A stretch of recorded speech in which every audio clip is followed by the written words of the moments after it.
You can't head a procurement entity. You can't head a procurement unit. And that begins the overhauling. That begins the overhauling. Thank you. Let's listen to Edem Senanu now, Citizens Movement Against Corruption. Edem, thanks for joining us. And I'm hearing from you for the first time, so feel free to give me your initial reaction. But it looks like this ECG scandal is following a particular pattern where public funds are spent, but either the goods don't arrive or they go missing. What does this saga reveal about the menace of corruption in Ghana and where we are in the fight? Well, unfortunately, it suggests to us that we have a criminal enterprise. Some of your guests have said it's too systematic. So on one hand, there's a systematic failure of our monitoring and supervisory systems, our accountability systems, because the magnitude of the nature of this case, for example, tells you that you can't have one individual at one level. There had to be various players facilitating this gargantuan loss of containers. And that's extremely worrying. I like what Mr. Atabedu was just saying, that, look, let's start from where the supervisory arrangement should be. Who heads procurement? How is that system being organized? How is it being monitored to ensure that we do the right thing? And it is frightening. It's frightening because the numbers we are talking about here are not, if you had just one or two. And that's being repeated in the cases coming up over a certain period, thousands of containers. How does that happen? So in my mind, really, we've got to think through what allowed us to get to this point and what checks and balances can we put in place to strengthen what exists such that it does not repeat itself. If it's purely a procurement thing, then that's fine. But it still beats my mind that we're able to get all these containers missing and nobody raised the flag until a subsequent government. That is worrisome. Somebody should have noticed this. Some red flag should have come up at some point. Are these materials that were not needed for specific projects? Was nobody keeping their eye? And this is why that forensic audit went through the entire ministry and saying who was responsible for what, who should have followed up. You know, we must hold people accountable such that we don't have this situation where people think that they can get away with this kind of impunity. Do you think this is something the Office of the Special Prosecutor should take up, Madam? No, I honestly speaking, it seems bigger than the Office of the Special Prosecutor. If I had my way, we should be establishing some kind of commission of inquiry. You need, I think, a diverse group of peer persons with expertise to try and understand. Was saying cross-sectional. Yes. Yeah. You certainly need a multi-skilled team to try and unearth what has happened, because there's so many dimensions. It's not funny. But I mean, we are grateful that somebody has discovered it. Looks like we have a network interruption over there. But you see, I think that every time these issues happen, it's like private sector actors colluding with government officials. And perhaps we don't have proper anti-corruption frameworks, legal frameworks to prevent that from happening. So when he spoke about the law, what I was going to say is that under our existing, if you witness a crime and you do not report it, and there's investigation and it is found that you were aware of the perpetration of the crime, you are charged for abetment. So there are people in ECG who knew what was happening, who could have blown the whistle. We have a Whistleblower Act, but how effective is it? And how do we protect people who blow the whistle? Listen, the reason why people do not blow the whistle is simply because they will not be protected. In fact, they will be given up. Do you think the PPA should have real-time audit powers? PPA has audit powers. It has real-time audit powers? It has audit powers. Now, listen. Okay, so let me backtrack. You prepare a procurement plan somewhere. At the time this was drafted, we prepare our budgets in January. Right. But it is Kwame Barrier who moved it to November so that the budget will be approved before the financial year will start. So the procurement planning process started earlier, normally around June, July. The reason why you need to do that is you need to estimate your operations for the next financial year, plan what you buy, put them together, add them to the budget that will be aggregated at the ministry level. Mr. Atabedu, it's unfortunate I have to interject here. We have Reverend Ntim Fojo. He wants to respond to some of the things that the Minister for Energy said. Reverend John Ntim Fojo, thank you for joining us. He's ranking member on Defense and Interior Committee in Parliament. You have some responses, sir. Yeah, thank you very much, Trudy. I've just heard from your show, the Minister for Energy, Honorable John Jinapor, inviting me into this conversation and accusing me falsely for lumping blames on him and lumping accusations on him. I must put it on record. My concern is just like the concern of an ordinary Ghanaian. No one is doing politics with this issue. This is one of the biggest scandals Ghana has ever recorded. Over $700 million in equipment and accessories of ECG missing. It begs a lot of questions. My concern is that I, being in opposition, cannot undertake, I don't have any gravitas to lead any investigation in prosecuting perpetrators. They are in government. NDC is in government. So it is only tenable that we call on them to deploy every state apparatus that is available to them in investigating how over 1,300 containers can fly, can suddenly disappear, can run without a trace in a port where it is organized. There are systems to monitor, when containers got in, who imported them, who cleared them, which agents handled it, which custom officials handled those logistics. And even if vehicles, trucks came to offload them, there are waybills and there are documents and tracking systems that can easily unravel this mystery. And so calling on the minister and the government to bring the perpetrators to book is not doing politics with it. Because we do not know whether the perpetrators within ECG, Ministry of Energy, Customs, and all other. It's a whole criminal syndicate. This is a criminal syndicate, and we want everyone unraveled and prosecuted. But most importantly, we want the containers retrieved. We want the 700 million. I think we are all on the same. We are on the same wavelength, because that's what the minister was also saying. We are all looking to retrieving the containers or the value for money. Thank you so much, Reverend John Ntim Fojo. That's our time, unfortunately. Right, and we have to wrap up. So unfortunately, I'll give you the final word. I know there's a lot you want to get into, but find a way to make it very brief for us in 1 minute summary. Where else does the backstop? The backstops with the managing director. Point 5, paragraph 5 of the summary of the findings said that the director of procurement, premises and estate also suggested that this pressure and influence was from the then managing director. So there is no hand at this moment being pointed to any politician. It is the managing director. And the managing director is the head of the procurement entity. So even the head of the procurement unit, which is this director here, that defers to him. And if they, somewhere along the line, they say that they broke the orders into thresholds that fall within the manager's approval limit. This is where it goes against what their procurement planning will be. Because in your procurement planning, you can't break them in the plan. You have to aggregate them.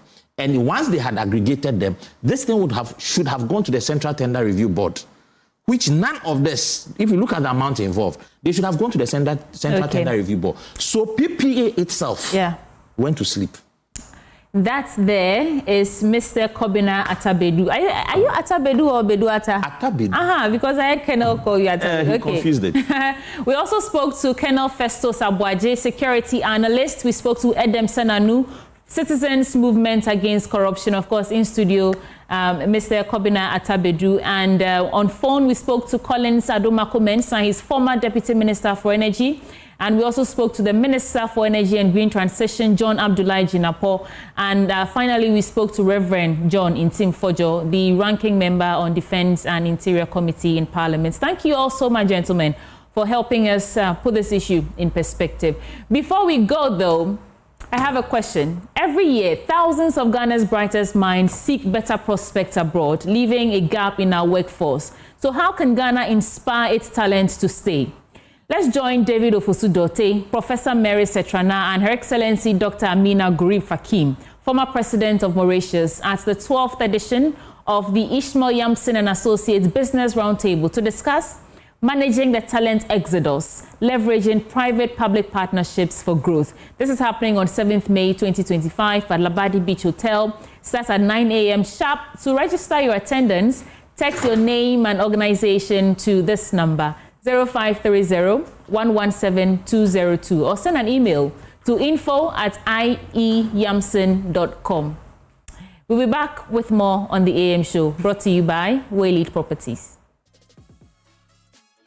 1999. So for most of my life, the Ghanaian currency has looked just like this. But before these designs, our trade system went through many transformations, from the days of barter trade to using pounds, shillings, and eventually cedis and pesos. Each stage tells a story of our nation's journey. On our Ghana Man series today, I'm here as the Artists Alliance Gallery to explore the evolution of our money. What changed? Why? And how has it shaped our economy? Come with me.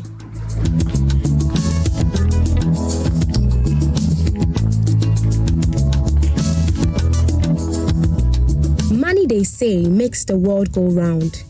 But it also tells a story of independence, leadership, and identity.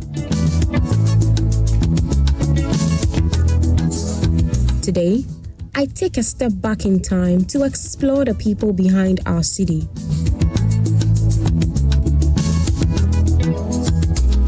I have come to meet Miodoy Glover. He is the general manager at the Artists Alliance Gallery. He'll be walking me through the evolution of Ghana's currency. So we have most of the old currencies here, as far as that of the pound to the present stage. Yes. We have that of the pound here. Immediately, we took over from the British. We changed to the Ghana cedi, which has Kwame Nkrumah's head on it. This is the first cedi. That is the Kwame Nkrumah cedi. This money was used whilst Kwame Nkrumah was in power. But Nkrumah's presence on our currency was short-lived. After his overthrow in 1966, his image was removed, reflecting political shifts and historical rewriting.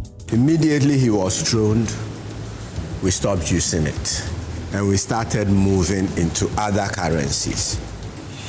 Yes, we term this money Kwasianity, that's all. So you can understand how, when we overthrew Kwame Nkrumah, how we felt about him. To even describe his head on our money as Kwasianity, that's all. First president of Ghana. The first president of Ghana. I thought we loved him so much because of the good things he did. Yes, we did. But when he was overthrown, most of the stories that was told about him, about Kankan, Nyame, how he was using our children's blood and all those things. So there was that intention of finishing him, destroying him with all that he's done. So I remember when we were young, this money had that description. Hence, we stopped using it. And we have to move on to other currencies. Ghanaian currency has since become a canvas for honoring national heroes. The 50 pesos coin celebrates Rebecca Nadede Aite, a businesswoman and activist who helped finance Ghana's independence. She was an entrepreneur. Then she was popularly known for selling flour, for baking bread. Okay.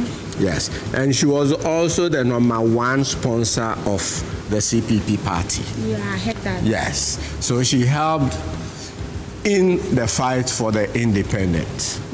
So we have her also here.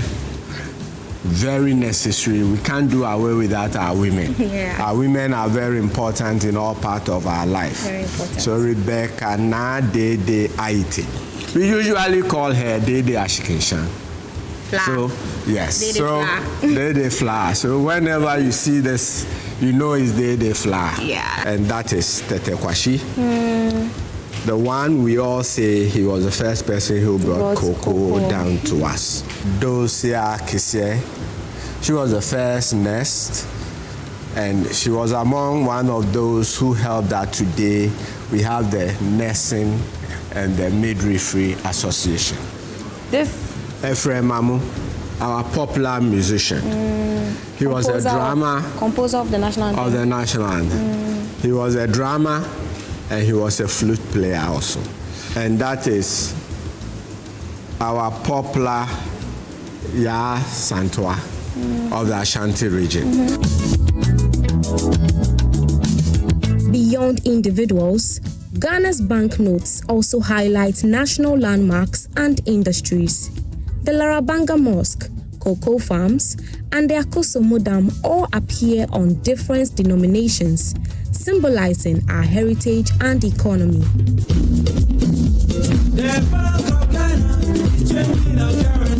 A major currency change came in 2007 under President John Kufuor, when the Bank of Ghana restructured the cedi, removing 4 zeros. The 10,000 cedi note became today's 1 cedi. The 10,000 cedis which we had once used, that's the 10,000 cedis. And that is our cedi today. And just like the same also, our 2 cedis is also the 20,000 which we had once before used. So today when we change our dollar at the rate of 16 cedis, let's remember and don't forget to add the 4 zeros to know what we're actually doing. Through every redesign, Ghana's currency has remained a reflection of its history, struggles, and triumphs. But one thing remains constant. It is simply the cedi, not the Ghana cedi. Now, most of the time when we are writing our money, we say Ghana cedi. I wonder which one was the cedi and which one was the Ghana cedi. But it has always been the cedi throughout. So let's all remember to maintain the name cedi and forget about the name Ghana cedi. But how did the name cedi come about? We've used a lot of things as money. We've used the shells. We've used the beads. Our present money cedi is the name of a shell. The cowries. The cowries. Cedi. Okay. And we today use it as our money. Yeah, so that tells you that the cedi was once our money. So the name cedi comes from the word cedi. Okay. Yes, cedi is a shell where we used, and it's still in existence, although it's no more in use. Now we use to decorate our hair. Yes, you use it for various things, as necklace and all that. Yes, but they were once very important to us. And then we use beads also as money once. How were all those things regulated? Because anyone can have a bead. You need to be of those days to understand. Wow. From political icons to national landmarks, Ghana's currency carries a legacy beyond its value. The next time you hold a cedi note, take a moment to appreciate the story it tells. My name is Adobia Asare for JoyNews, Accra. The Bank of Ghana is changing our currency.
Hey, madam, today you're not on the floor. No, right? You're looking bad yourself. Thank you. Lafia. Lafia, lo. Alhamdulillah. What do I call you today? Hajia Jakiatu or what's the vibe? I think Hajia Jakiatu for today. Great. Push it. Well, happy Eid Mubarak to our Muslim brothers and sisters. Rise and shine, beautiful people, is our time of the morning where we dive into the world of the wild and wonderful place of social media. That's right. If it's trending, if it's buzzing, if it's making people double tap like crazy, we've got it right here for you. And of course, from viral videos to the most hilarious meme that have the internet on chokehold, remember, nothing escapes our radar. Welcome to your favorite social media segment. I'm Jacqueline and Smile. But well, of course, today I'm Hajia Jakiatu doing this with perhaps Alhaji Derek Elam Ashilevi. And of course, trust us that today's lineup is juicier than your Friday or Sunday jollof. Because Charlie, today we are eating the Zongo rice. The Zongo stew is different. Of course, we'll give you all the gist right here. Moving on to today's story, the first one is one that we all heard about. Of course, not a too pleasant one. It's the story of the heavy rains that fell sometime Tuesday. Yeah, that was Tuesday. Yeah, and shockingly, I mean, where I live, Ablekuma, it was dry. Like, when I and came of course, to my Accra, area too was very dry. So when I came to Accra, interesting. I'm told that billboards are falling. Yes, North Industrial area falling all over. I mean, the whole street. I was there with Hannah to report. The whole street from Industrial area, all the big billboards falling. Those that haven't fallen, it was just waiting for just a small wind for it to fall off. Yeah. And when you go to the ANC Mall, one of their carports, which had a lot of cars. Yeah. ANC Mall, the area is a very rich neighborhood, so you can guess the cars that perhaps were parked. Yeah. It collapses and breaks on the cars. And everybody's wondering, is ANC Mall gonna, cater for that? But of course, the visuals you've seen currently is our next story. We'll get to that, which is the earthquake. One of the most shocking, of course, with a magnitude of 7.7. Yeah. It's one of the heaviest to have hit Myanmar, I'm told, in some parts of Thailand. But before that, let's see what social media has got to say about the stormy rains. Yes, so on Tuesday, a lot of people were talking about it. First comments, Kwabena the Drum Tech says that manager Boka Kesia, that's ANC. And the second comment says that there are heavy solar panels on the car shelled. Akosia Nocturnal says that the rain was too much today, just that some of us didn't feel it. Yeah. In my area, for instance. Akia says that they must pay for the full damage for all the damaged cars, simply as a mall's responsibility. Well, Jackie, hold on that. But I'm sure you know that at most parking lots, there's a disclaimer. Yeah. That you park. I saw that on social media. You park at your own risk. That, the fact that it is there does not necessarily mean that the mall may cover. But people are also considering the fact that ANC Mall would want to have some goodwill and keep a very good name. So perhaps they may come. If those car owners have insurance, insurance companies will definitely pass through for them. The last comment here is, come see UPSC, 3-4 on some car. Charlie, the guy make lucky pass. Charlie. Yes, it was crazy on Tuesday. The rains, very devastating. And let's move on to the next story.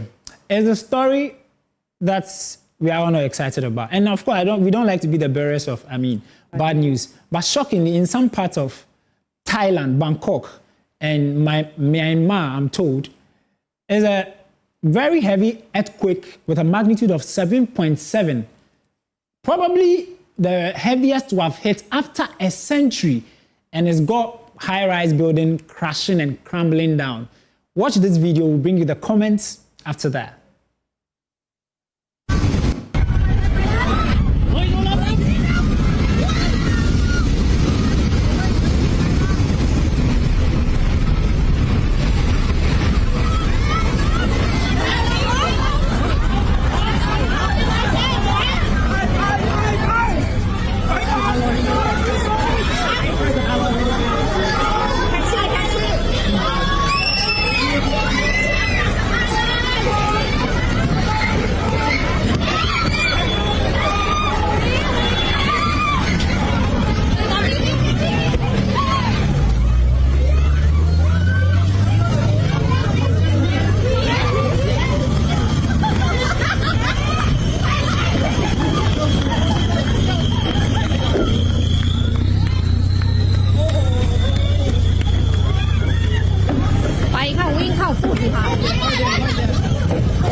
Charlie, this is a very sad reality. Yeah, it is. And according to BBC, about 19 hours ago, about 1,700 lives lost so far, and it's still counting. But we're hoping that there's something that's going to be done about this. Yeah, let's see what social media definitely has opinions. All right, so the first comment says that Jah have mercy. Charlie.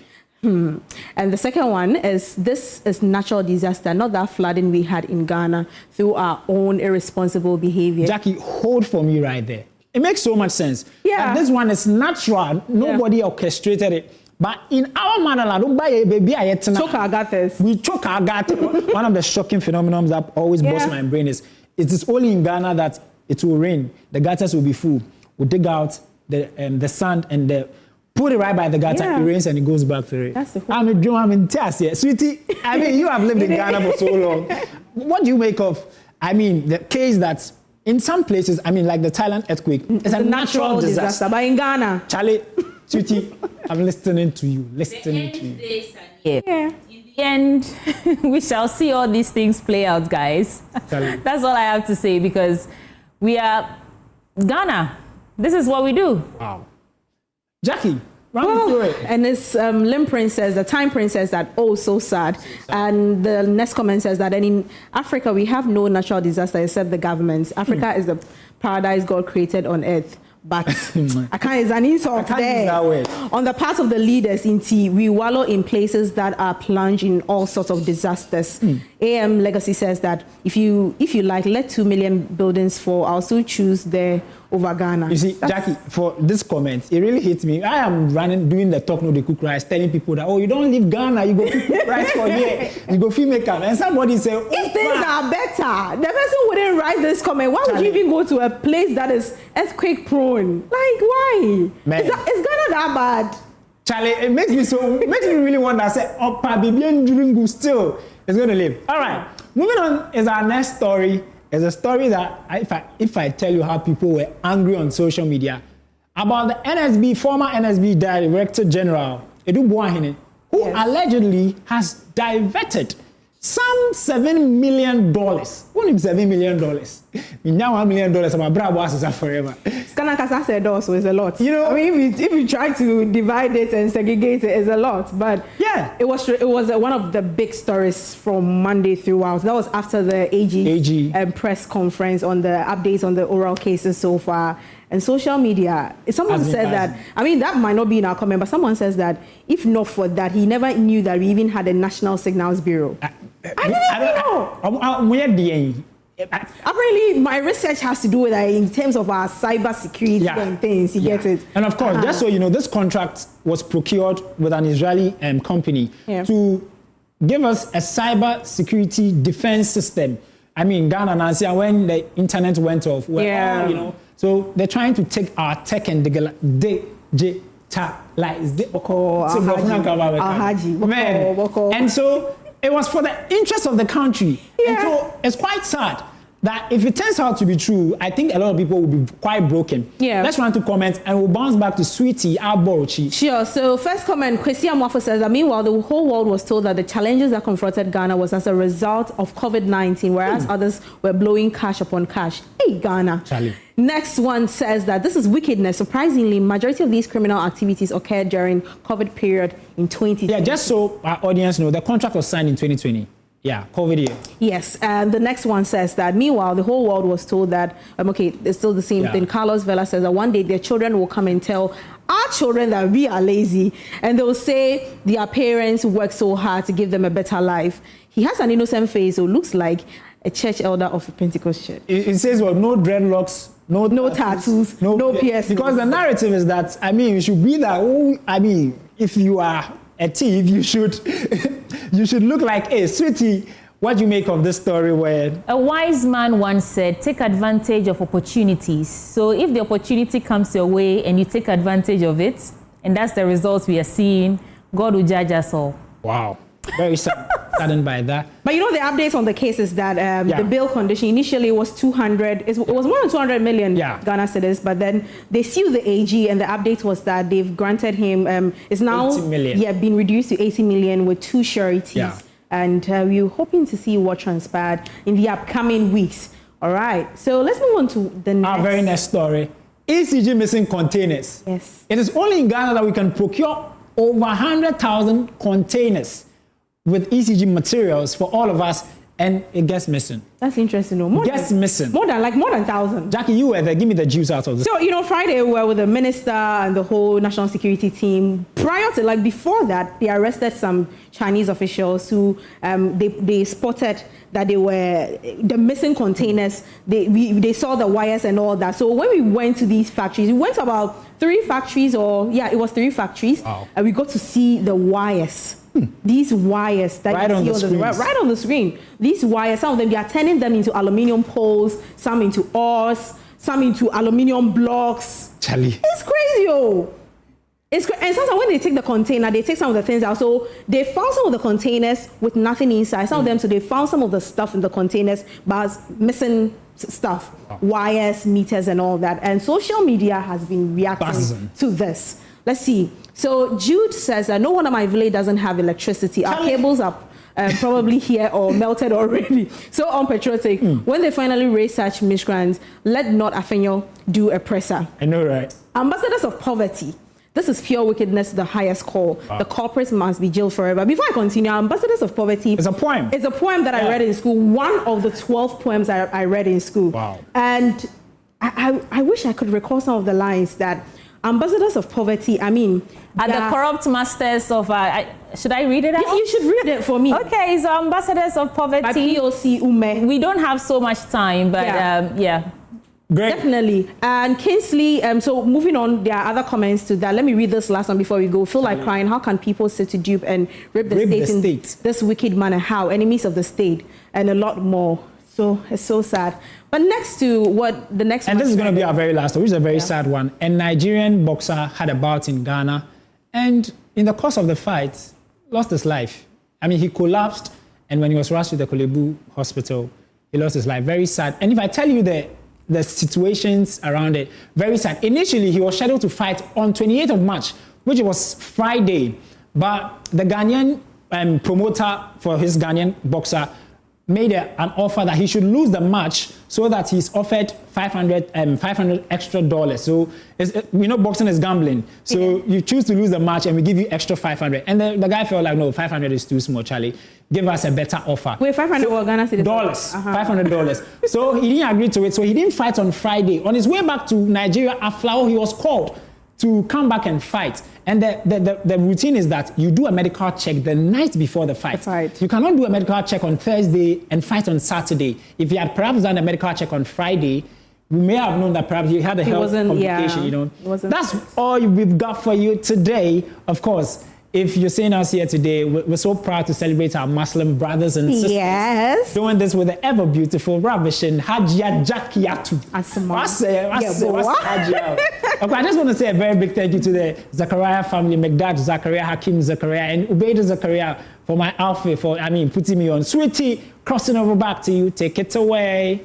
Hajia Jakiatu said to read out a bit of this for you. So Ambassadors of Poverty are the corrupt masters of the economy with their head abroad and their anus at home.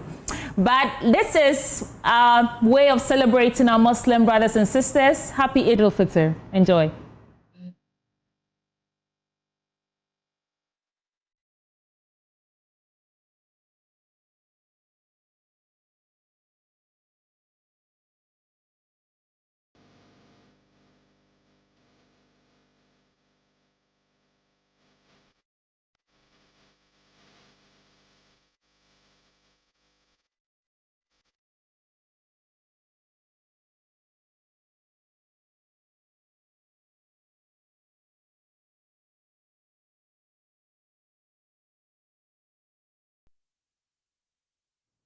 Well, Derek and Jakiatu, over to you to wrap up. As you know, Charlie, today make sure you eat some zongo rice. Yes. Don't buy the regular. From here, I'm actually going to taste that. Yeah, the part. Can I come along? Yeah, you sure? You can come along. Yeah. What is Eid Mubarak without zongo rice? Charlie.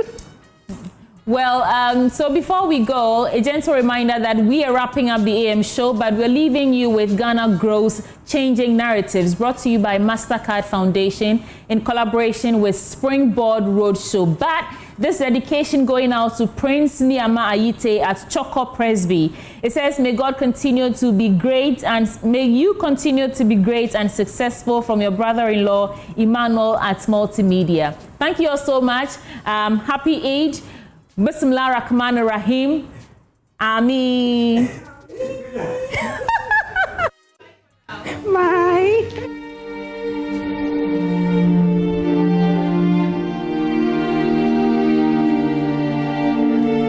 Yabe family member de ebe yakpere nyunu mai de school am okay. Ya me bledu me va no gbo me no school yi le waya.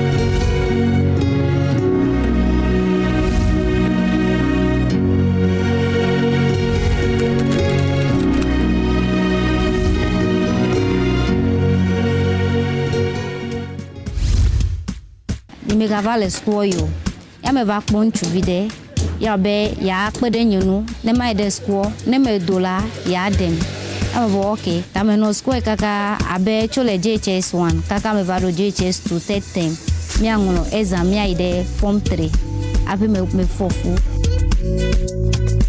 ke me va jide vievo over glene evigneto enola be ne ho de Vietnam bene magbu ma ba ngulo bisi ka ke egbe be ma ho de vio ya mo bo ke no anye sigbela ke ma 9 no ye me kpo gare la na ma de dosrope me ba kpo gare ya mo bo ke ma kwa akoko de dosrope ga ke me va bia be leke neni wa kola sia e ga ke ho yo la ni pe ga me de si bo mo bo ke ma koko va start business.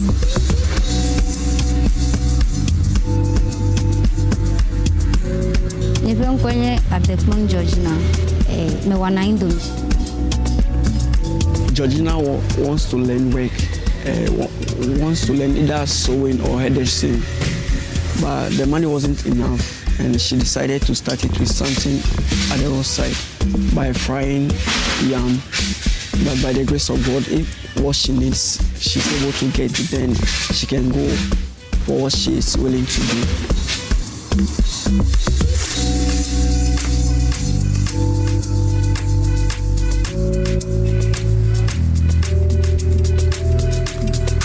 Jina na enye ma dala kwa engba president of ya abe the TV na to eke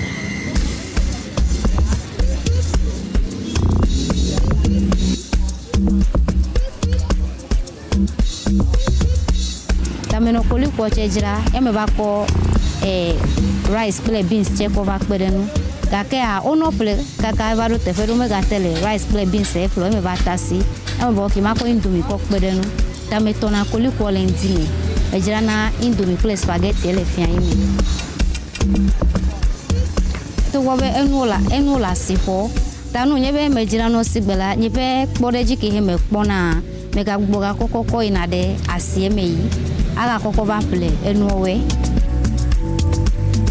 me kona egala eyanye nke mi ga zana la peme mi ko ina market mi koko ba play na mi ape no duduwe eyanye nke mi zana la peme mi koko ko dunanu mi ko play na mi ape awuweche ekade me no ni penu jirape ya amado eva obe yuwenye Ghana Grows ya over pununam a kocho nyepe business enu eleke ma akoko jira nyepe nuwe be wakpede nyunu amabo okay every nambe over grow nambe wakpede nyunu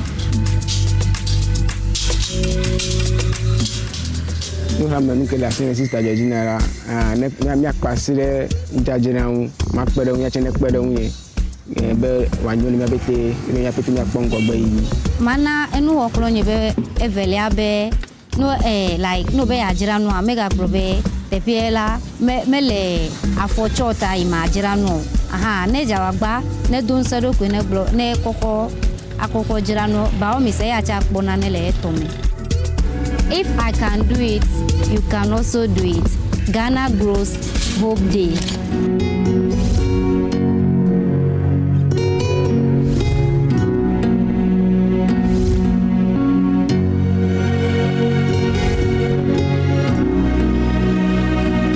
Ghana Grows Hope Day.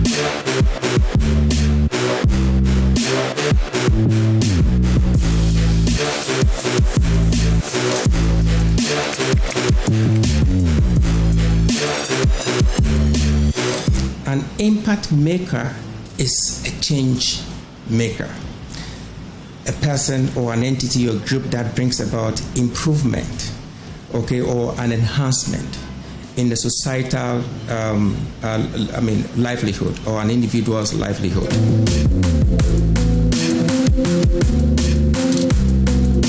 Those that get awarded or acknowledged in this program normally would have a range of benefits. One is the visibility that the media station provides them. They are able to network with other partners. And most importantly, they get an increase in credibility ratings, because this is a time that many people don't get trusted, even, when they are doing something good. So that trust deficit is right there. So it provides credibility, and it gives them the ability to be able to network with a wider network, a wider scope of individuals. It gives them a global attention, because we will normally promote the work that they're doing in other aspects.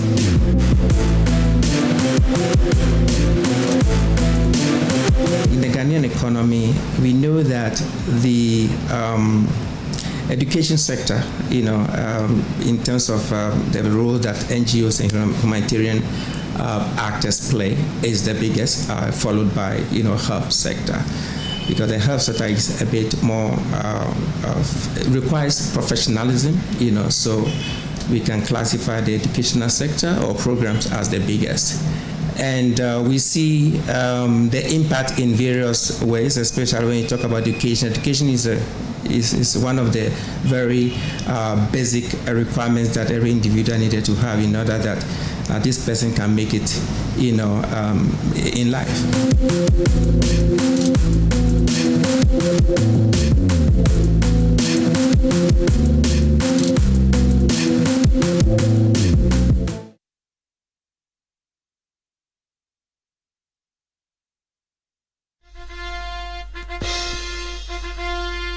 University of Education Winneba, under the auspices of its Vice Chancellor, Professor Stephen Jobson Mutual, presents UEW Public Lecture Series with the theme Empowering Minds, Shaping Futures for 21st Century Education. Main speaker, renowned Pan-Africanist Professor P.L.O. Lumumba. Other dignitaries include Minister of Education, Honorable Haruna Idriso, the country rep of UNESCO, Edmond Mukaila, and Dr. Samokran Tempempem. Happening at the Jofus Adamwa Mensa Auditorium at the University of Education Winneba on Friday, 11th April 2025, 10 a.m. We humbly invite all stakeholders, including students, lecturers, researchers, policymakers, to be part of the UEW Public Lecture Series. This promises to be insightful, educative, and thought-provoking. You need to be there.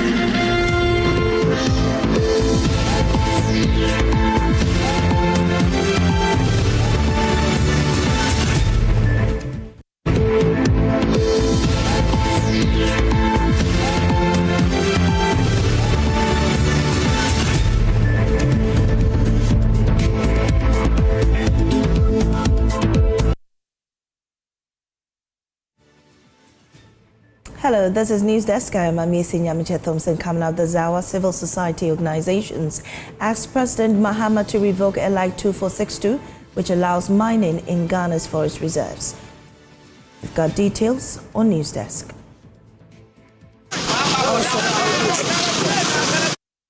Eid al-Fitr to signify end of Ramadan. And later we'll tell you about the evolution of Ghana's currency in our Ghana Man series. These plus some business updates on desk. Stay for details.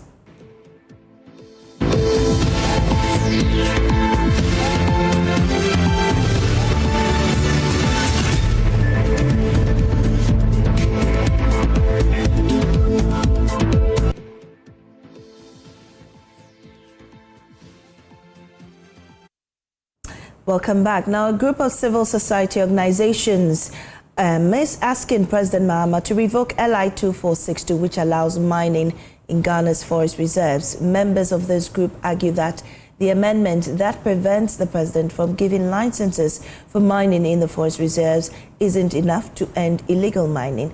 Dr. Ken Ashigbe's convener, Media Coalition Against Galamsey, joins us on the line for more of this. Dr. Ashigbe, we are grateful for your time on News Desk. Why do you say that is not enough? Well, thank you very much. So this LI 2462 is a bad law. It's simply a bad law.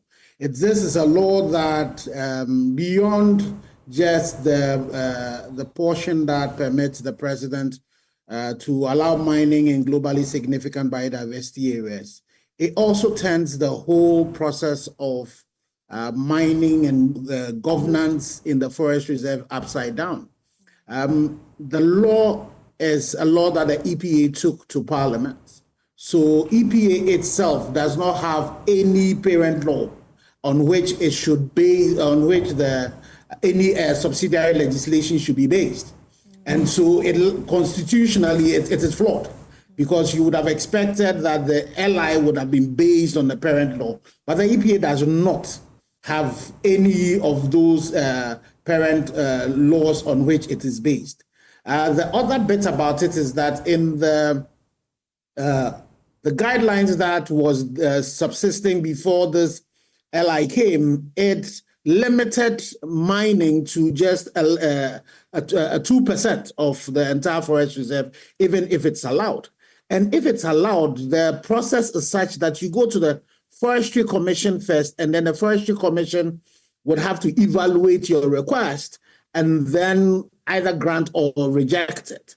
But now with this particular LI, which has opened up, all our forest reserves for mining, what it will do is that you would then have to go to if you look into Regulation 4.1 of it, it talks about the permission being done according to Schedule 1.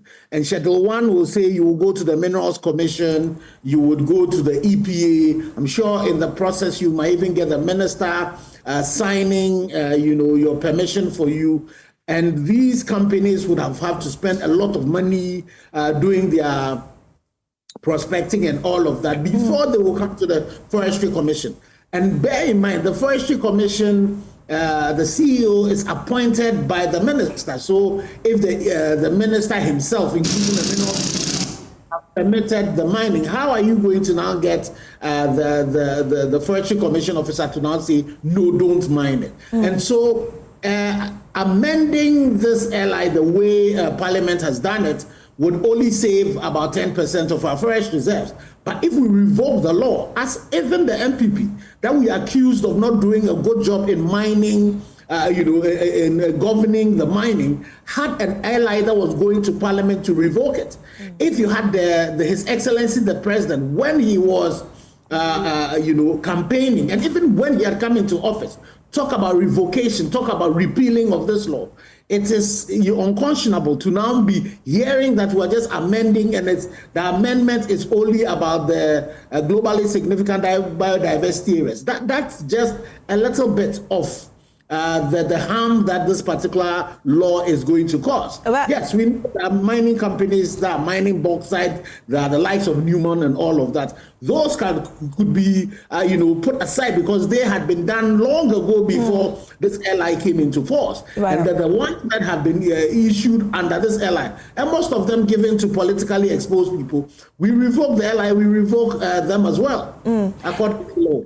Well, I'll come to this, but some have also argued that, that we have the resources. Doesn't mean we don't mine at all. What do we do then? What happens to those resources in the ground?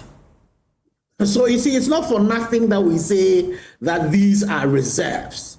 And you see, so you have resources spread throughout the country.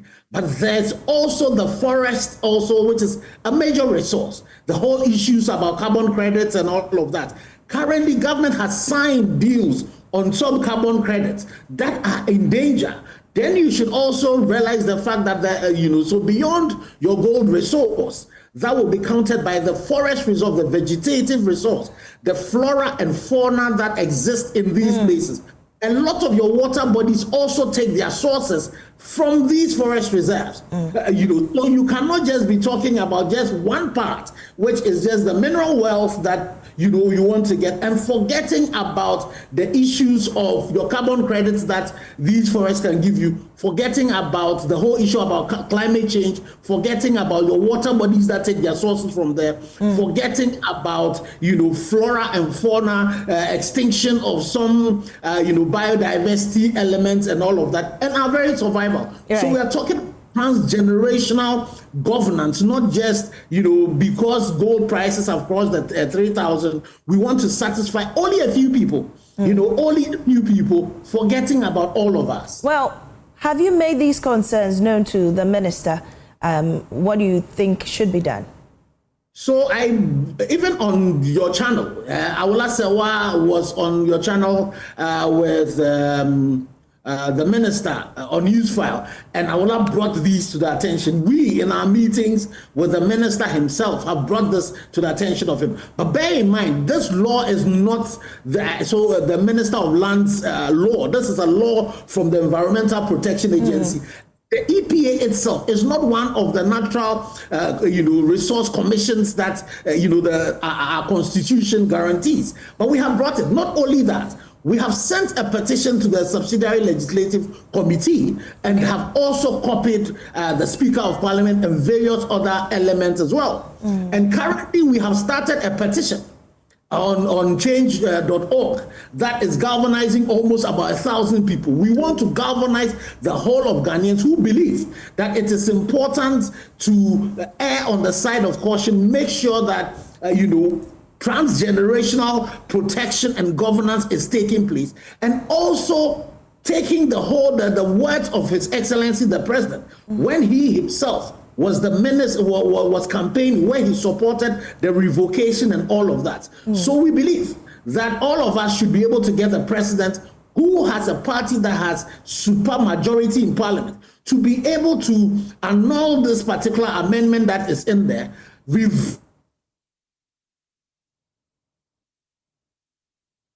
Dr. Kenashibe, can you hear me?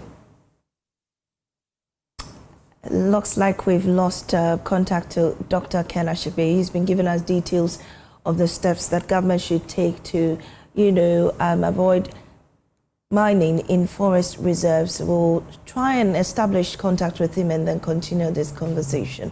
We already know that they have taken some steps but are unsatisfied with reviewing that law. Instead, they want a repeal of LI 2462. I understand that Dr. Ken Ashigbe has rejoined us. Dr. Ken, can you hear me now? Sorry, I didn't know you had lost me. Yes, sorry. We did. But then let me ask you, you collected some signatures from the presidential candidates at the time, including the current president, John Mahama, on dealing with Galamsey decisively. Do you think he's done enough to satisfy your request for that to be done? Well, so on the issue of, I think we need to state for that there's been a change. His Excellency's, some of the things he said about talking about his ministers that cannot be involved in, mining, the minister himself of lands and natural resources have shown all the right signs of the things to be done. But there are few things that are not going right. One of the cardinal ones is this issue about instead of a revocation of the LI, the president's failure, and now the amendment. The other issue is the state of emergency. And if you know, for example, we currently have a forestry officer who has just returned from surgery and is fighting for his life. And you have the situation where some of our forest reserves have been taken over by armed militias, some of them who are coming from other parts of our country and that are taking our territory. So the state of emergency is important. Yeah. We've just seen that there is a judge who has ordered the return of excavators that were seized in a forest reserve to the illegal miners. If you declare the state of emergency, all of these things will not be happening. I know for a fact that police commanders who the minister had gotten the military to go and arrest people, this is a police commander calling the minister and asking that he wants to grant the people bail. So we've gotten to the point where we need to support the president, support the minister, and there are actions that they themselves would have to take. One of them is the revocation of the law. Another is the declaration of state of emergency on the water bodies and in the forest reserves. We're not saying the declaration of state of emergency in all the districts and all of that, but in specific places that the ingredients of a state of emergency are ripe. What are some of these places you want immediate, state of emergencies declared? So the forest reserves, which the minister named 9 of them, for which he said 7 had been reclaimed. The 7 that were reclaimed and have been turned from red to amber, you got the forestry commission people go there, and they were ambushed by people who had outgunned and outnumbered them, and they almost killed the person. So all of these forest reserves, you need to declare a state of emergency. Right. Our water bodies on the Prague, currently, if you go today and you pass over the Prague, on the bridges, you would see at Prague, so you would see that there are chamfans in those water bodies. You want to declare a state of emergency in there. The offense has been divested, has been badly. You look at the images that are on the screen currently. You want to declare a state of emergency in location like this. A lot of our water bodies have been diverted, have been blocked. One of the things that we are cooking is that there are going to be major landslides and mudslides and flooding of some of these communities because of the way we have treated this when the rain starts coming. And it is the lives of Ghanaians that would be at stake. Right. And there are to be made. Well, that if you go into... Correct. Continue. So, Dr. Ken, there seems to also be an issue with prosecution. These people are arrested, at least we know that some Chinese nationals and Ghanaians were, rounded up by the police some weeks ago. And like you said, the police is asking to grant them bail because legally they have a right to bail. But the issue about prosecuting and convicting those culpable of these, environmental degradation seems to be an issue lacking. What do you think? You think the government is willing enough to ensure that these people are brought to book? I can tell you for a fact that the Minister for Lands and Natural Resources is willing for this to happen. But unfortunately, the judiciary are not coming to the table. And the Chief Justice needs to be looking into this particular issue. It is the reason why a state of emergency is important. You remember that in the UK, when they had their riots, they set up specialized courts.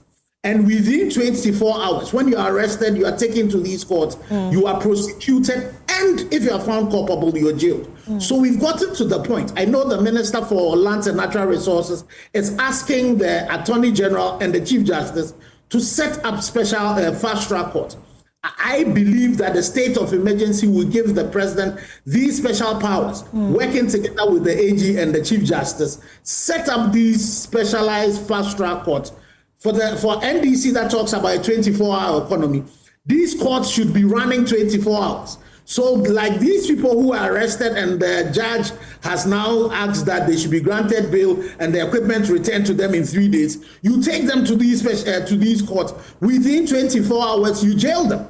You prosecute them. When they are found guilty, you jail them. So unlike the Minister for Interior telling us that foreigners should be deported, you take them to these specialized courts. You throw the Minerals and Mining Act 2019 as amended, that has grievous sanctions for foreigners. You throw them into jail, you fine them in such a way that the fines can then be used in the restoration of our water bodies and our forest reserves. All right. So it is important that the state of emergency is declared to be able to deal with these challenges that are confronting us. Right. Thank you so much, Dr. Ken Ashigbe is convener, Media Coalition Against Galamsey. We are so grateful for your time. Now, away from that, it's Eid, and Muslims across Ghana are commemorating the day to signify the end of Ramadan. Let's speak to Rafiq Salam in the Upper West regions. Rafiq, how Eid Mubarak to you, though. I mean, I know you're a Muslim. How are you celebrating the day, and what's the mood where you are? Eid Mubarak to you. We just finished the Eid prayers. I am an Ahmadi Muslim, and because of that, I was at the Executive Garden where I took part in the 2 Rakat Open Congregational Prayer. The prayer there was led by Maulvi Hafiz Nasir Bati, who is the original missionary of the Ahmadiyya movement and in Islam. And then also his sermon centered on the need for Muslims to unite, and then also urging them not to go back to their old ways, because when Ramadan came, they were able to abstain themselves from certain things which were unlawful. And so he's saying that they shouldn't relax, but it should continue that way. But it's not only the Ahmadiyya community that are celebrating the Eid today. We had the Orthodox Muslim sect, arguably the largest Muslim sect in the Upper West region, who also took part in the celebration at the Ghana 60 Park, otherwise known as Natri Bomi, the second park. And so the prayer there was led by Alaji Yaya Apunjan, who happens to be the Jami Imam of the Central Mosque. And so the celebration is going on in the one municipality of the Upper West region, and you can see a lot of people coming from the Eid grounds. You can see at my back, some of them, majority of them are from the Jubilee Park, where they are coming for the celebration. What's for food and other recreational activities? What's happening there? This is called Eid al-Fitr, and Eid al-Fitr definitely means that that's a festival of feast. We are supposed to take, a whole lot of kinds of food right here, but majority of the people, the food that is cooked around here is rice. It's rice. Okay. But other people prefer to take fufu, banku, or even tea. But for me, I'll go for fufu. Fufu, am I invited? Everybody at the JoyNews room is invited, and every Muslim, whether you are Muslim or not Muslim, you are invited to the Devila house at Limairi, where we will be converging. The family members are already gathering there for them to have this feast. Right, Rafiq, grateful for your time there. Rafiq is our Upper West regional correspondent, also celebrating the Eid over there. Here in Accra, we know that there's a big event ongoing at the Black Star Square. The president is in attendance.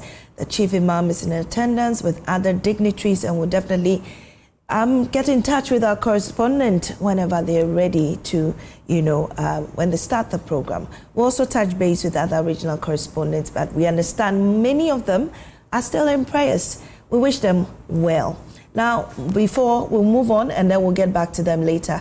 Colorectal cancer is the 3rd most common cancer worldwide. The Cancer Awareness Month is observed in March to highlight the importance of screening for the colorectal cancer, as well as to promote healthy lifestyle habits that can decrease a person's risk of developing it. Or in the ANUS, the 3 district cancer types referred to collectively as colorectal cancer. Forgive me, I keep mentioning that wrong. But let's get some more understanding on this with Professor Jonathan Dakubu. He's a founder and CEO of Wintuba Hospital and Coloproctology Center. He's also professor of surgery at the University of Ghana Medical School and a consultant surgeon at Kolebu Teaching Hospital. Wow, that's an impressive resume there. You're welcome to News Desk. Well, let us understand what colorectal cancer is. Yes, cancer basically refers to a malignancy that grows in any tissue line. Right. But when we talk about colorectal cancers, we are talking about the cancers that grow in the large intestine. Okay. Specifically. We have the small intestine and we have the large intestine. And the large intestine is the seat of cancers. And as you have rightly said, the cancers in this part of the intestine account for about the third commonest cancer in the world. And is the second largest cause of cancer death. Okay. Worldwide. The whole world. Okay. So it's an important cancer that we need to know something about. What's the situation in Ghana? Is it widespread? Yeah, colorectal cancer is quite common in Ghana. Worldwide, we see about 1.8 million new cases every year. In Ghana? Worldwide. Okay, right. And about 900,000 people die of that cancer. Globally, it's estimated that everybody has about 50%, 50 per 100,000 population chance of dying of cancer in a year. So once you're alive, your chance of dying this cancer in a year is about 50 per 100,000 people. Right. Now, in Ghana, our incidence rate is very low. It's about 4 per 100,000 population. Okay. But any life that we lose from this cancer, especially that it is preventable and is treatable, makes it unacceptable. In Ghana, we see about 3,000 to 4,000 new cases every year. And about 1,500 to 2,000 people in this country die every year. Just colorectal? From colorectal cancer. And if I have to put in perspective, the village I come from, our population is about 300. So it means every year, 5 times the population of my village is lost to this cancer. And that is very serious. Yeah, very serious. And I didn't know it was that serious in this country. But what really are the risk factors? What causes this cancer?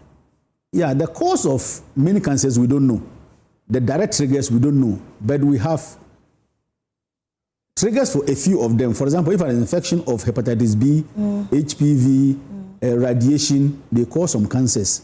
But majority of the cancers, we don't know what causes them. We know there are risk factors that predispose people to develop those cancers. It does not mean that if I don't risk factors, you'll get them. And that is what we hammer on. That if we stay away from those risk factors, then we are more likely to reduce the chance of developing cancer. For example, I mentioned the incidence in the developed world, which is about 50 per 100,000 population. And the incidence in Africa, which is less than 4 per 100,000 population. It means the two populations are a bit different. Yeah. We're doing things differently. And the first risk factor is diet, the food that we eat. The food we eat. The food that we eat. The second one is our exercise levels. The third one is our abuse of substances. Okay. Alcohol, tobacco. Opioids. Well, well, that's the and then we'll talk about the hereditary cancers too, because there are some of these cancers that you inherit from your family. And when we come to especially diet, I'm happy that March is the Heritage Month in Ghana. Not only should we talk about the country, we should also talk about the food that we eat. Right. And with what is happening in the country now, our food security is being endangered. Yes. By so many things, pesticides, chemicals, and worst of all, the mining activities that are going on. Galamsey. That are going on. We are taking a lot of chemicals which will over time change the microbial flora in our colon. And when that happens, the protection that we get from these bacteria against these cancers will be lost. Then we are likely to get more people having these cancers. So we should work hard to maintain the less than 4 per 100,000 population risk that we have, and even reduce it further. How then do we do this when the risk factors that you're talking about seems to have eluded some of us, the appropriate institutions to take care of them? How do we guard ourselves? Yes, that's advocacy that we are working on, and that is the example why I'm here, for all of us to understand that if we change our diet, we're increasing our risk of these cancers. So, for instance, the diet you're talking about is natural foods. Yes. So, But these natural foods are being endangered by these activities, pesticides, the illegal mining and whatnot. The food I'm eating, for instance, I bought avocado the other day and it looked ripe. However, when I cut it, it was rubbery. I couldn't eat it and I was wondering what was happening. So I am, going away from processed foods to natural foods, and yet it's still not safe for me to eat. So what do I do? Yeah, so that is the point. That's why all of us should get concerned about our health in the future and join advocacy groups. A couple of years ago, they came out with this GMO thing, which was, and that's a very dangerous thing that has happened. You cook rice today, when we were young, if you cooked rice balls, you could eat the following day. Yes. Today, if you cook rice ball in the morning, by evening time, it's gone spoiled. So something basically is wrong. And we all have to work to see whether we can go back to organic feeding. Right. Organic feeding, that is where the thing is. Because when we were doing organic feeding, these things we didn't know about them. And I can quote one professor who said in 1960, Professor Beckett, he said, African who is of the soil does not see the colorectal disease that we see in the developed world. The cancer, the polyps, the diverticular, the hemorrhoids. But Africa was eating off the soil because the cassava we took from the farm was organic cassava. Yes. It became gari and we ate it. It became fufu and we ate it. It became ampesi when we ate it. The corn we took from was organic. It became benku, it became akple, it became tozafi, we ate it. We didn't have these problems. We think modernity is good and we're shifting away from these organic foods and we're moving into foods that have been grossly contaminated. So the advocacy should be that we should try and go back, and we can grow these organic foods. If we have our own seeds we plant, we don't pollute our water bodies, we don't pollute our environment with chemicals, with mercury and all those things for extracting minerals, we should be able to get back there. And that is strong advocacy.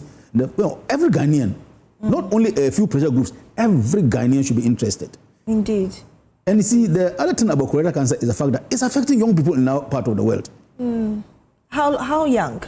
Now, in the developed world, where they have the highest incidence rates, the majority of them, about 75% of those who are affected are 50 years and above. And less than 25% of those who are affected are less than 50 years. Okay. In our part of the world, it's 50-50. No. You see a 23-year-old boy with rectal cancer. You see a 30-year-old woman with a rectal cancer. So we're seeing younger people, and they come with advanced disease. They will tell you they saw the rectal bleeding yesterday or last week. You go and then you do the investigation and say they have stage 4 cancer. So we have aggressive tumors because we have more mutations in our tumors than pertains elsewhere. What are the symptoms of colorectal cancer? Yes, the symptoms are there, but since we are talking about primary prevention, that is prevent the disease from occurring, we don't want to wait for the symptoms. And that's why we're advocating that there are guidelines for screening.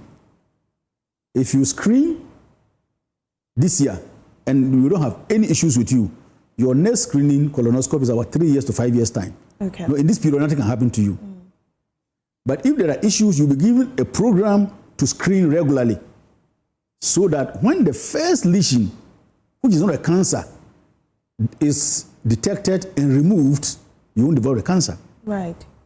So before I come to the substantive question, colorectal cancers are the only cancers we know which don't start ab initio as a cancer. Okay. That is from the beginning as a cancer. Yes. Yeah. It starts as a polyp, a lesion which is not a cancer. But that lesion, if you leave it for 5 to about 20 years' time, it will turn into a cancer. Into a cancer.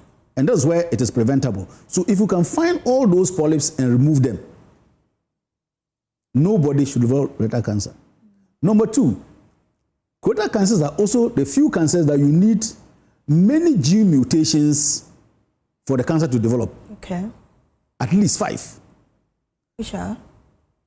You don't need them. To date, about 131 gene mutations have been associated with these cancers. What are the frequent ones, but we don't need to. So you need at least 5 of them to occur for the cancer to develop. So one mutation occurs, a polyp forms, another mutation occurs, the polyp becomes bigger, another one occurs, eventually then it becomes a cancer. So we can interrupt this sequence of events.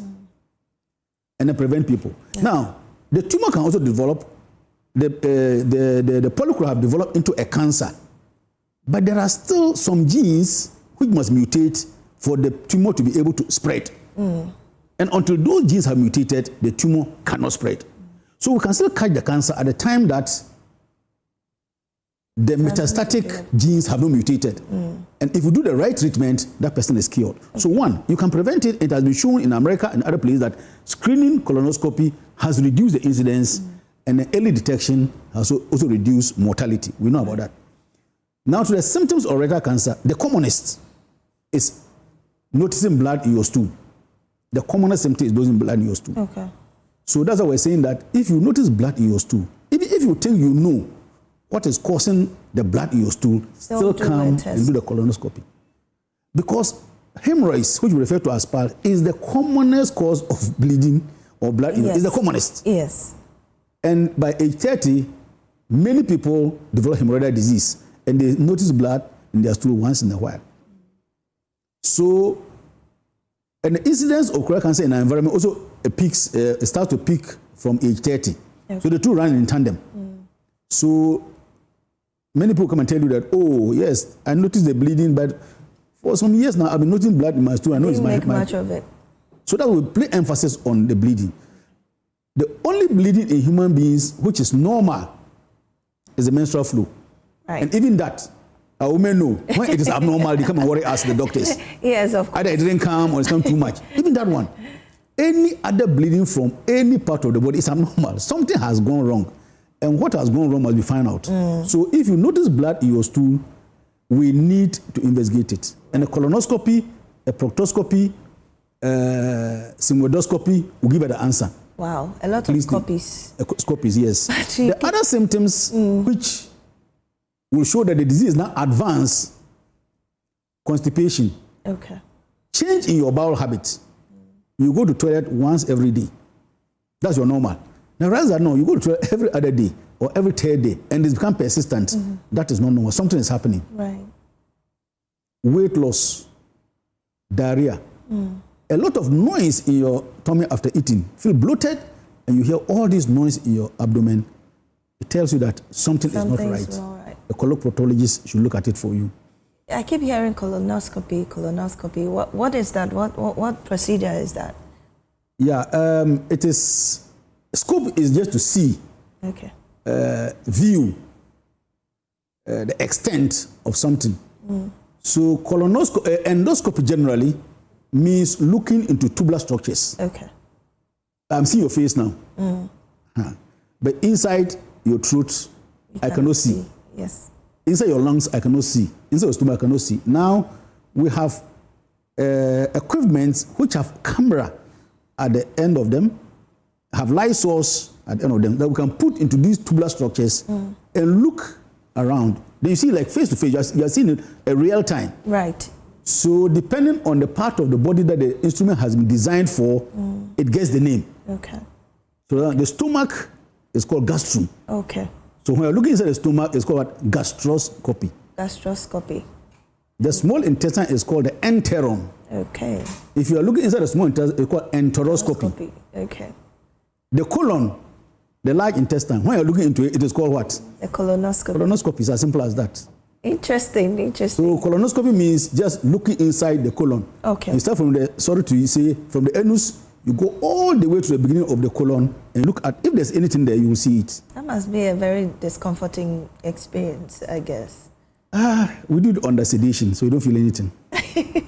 So does that mean that all these copies that you're talking about will have to be done to ensure that you're finding there's nothing wrong to be found in the colon? Yeah, we're talking about colonoscopy. You see, like I told you, the sequence of events that the development of colorectal cancer go through is this. First, a polyp will form. Then the polyp will turn into what? A cancer. Then the cancer will get big and then spread. Yes.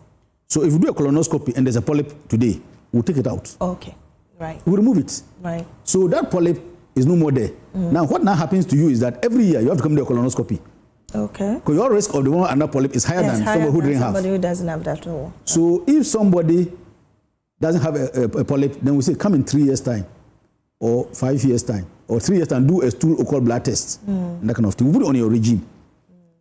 Now, if you go inside and we say it's a tumor, we work immediately to have the appropriate treatment. Right.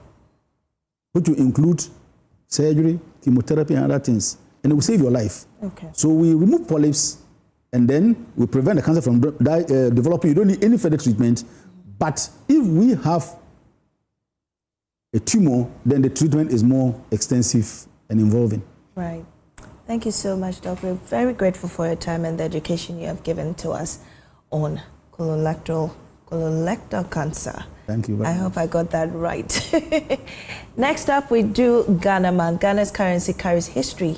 It has evolved from colonial pounds to today's cedi. But beyond the monuments on our banknotes are the faces of the people who shaped the nation. Adobia Sari has more on this report. Born in 1999, so for most of my life, the Ghanaian currency has looked just like this. But before these designs, our trade system went through many transformations, from the days of barter trade to using pounds, shillings, and eventually cedis and pesos. Each stage tells a story of our nation's journey.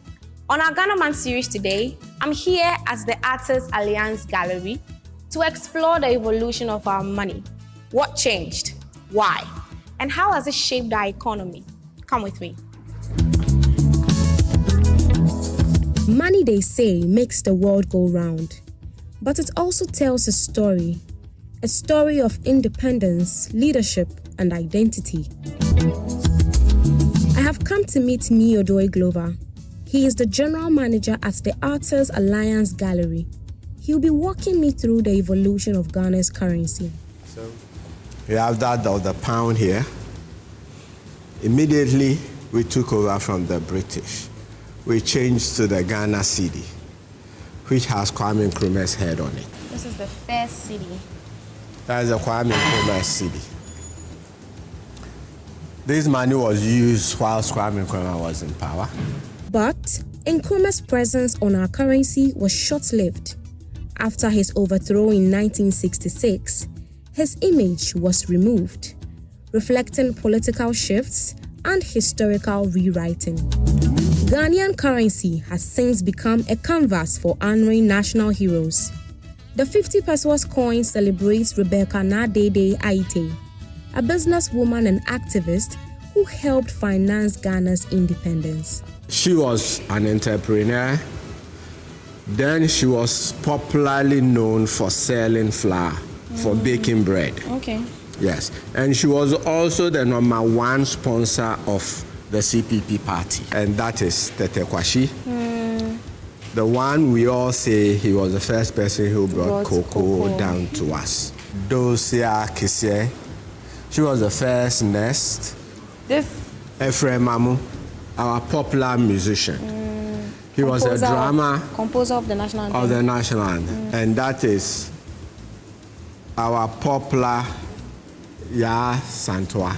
Beyond individuals, Ghana's banknotes also highlight national landmarks and industries. The Larabanga Mosque, cocoa farms, and the Akosomo Dam all appear on different denominations, symbolizing our heritage and economy.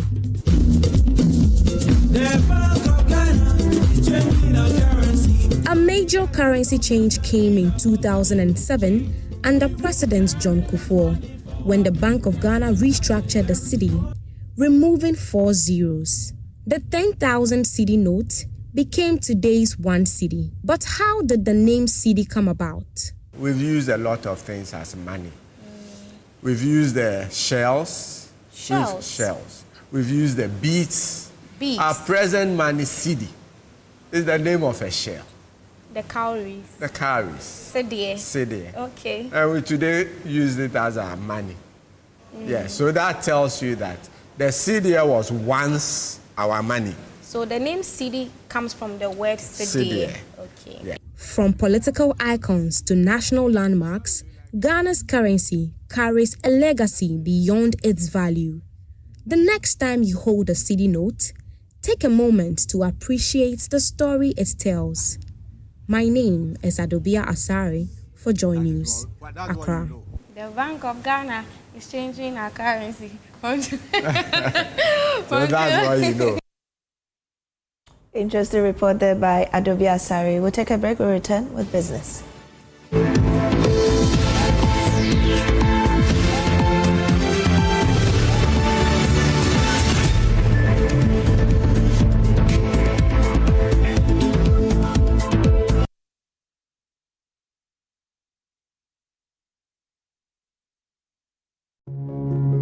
Every day, people have money emergencies. Ma, I need my school fees emergency. My chop money emergency. Emergency. Catch it. I'm your rent emergency. Now, there's a new emergency number in town. More money, challenge and enjoyment. At the top life we got. Dial star 770 hash for all your money emergencies and chop life. Dial star 770 hash for money emergencies and get easy and quick access to your money, loans, and other banking needs. EcoBank, the Pan-African Bank.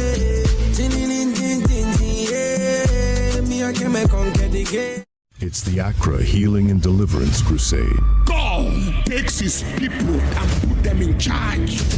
With Dr. Paul and Dr. Mrs. Becky Paul Inench. There are people seated here to Theme Dominion. prophesy to you. God is about to take you up.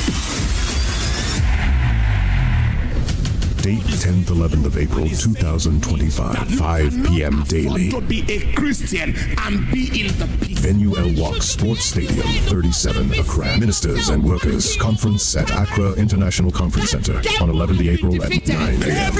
Ministering Uncle Atu MOG Kofi Boham, Frank Prosper Okimana Prophet. Okay, free buses are available.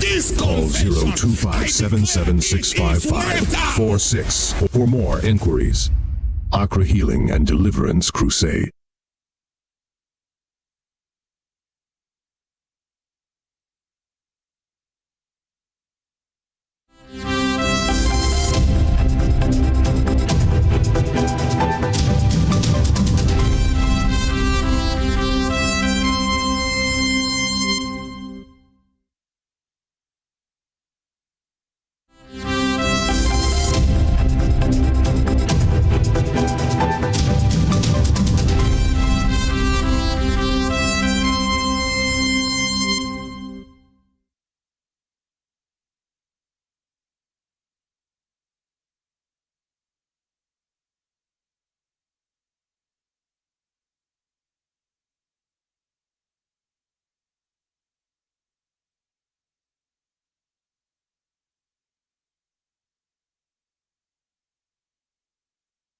Hi, welcome to Business. My name is Darrell Kwao. Minister of Works and Housing, Gilbert Kenneth Ejay, has reiterated government's commitment to strengthening partnership with the Ghana Institution of Engineering and other institutions to drive technological advancement and sustainable development across the continent.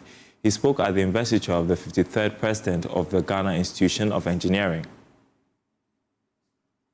President of the Ghana Institution of Engineering, Engineer Ludwig Annan Hesse and the stated engineer Kobina Bimpon for 2 years. The Minister for Works and Housing at the investiture called for a strong collaboration between the institution and other sector players to address Ghana's housing challenges. The ministry places paramount importance on the professional standards and ethical conduct of engineers in our country.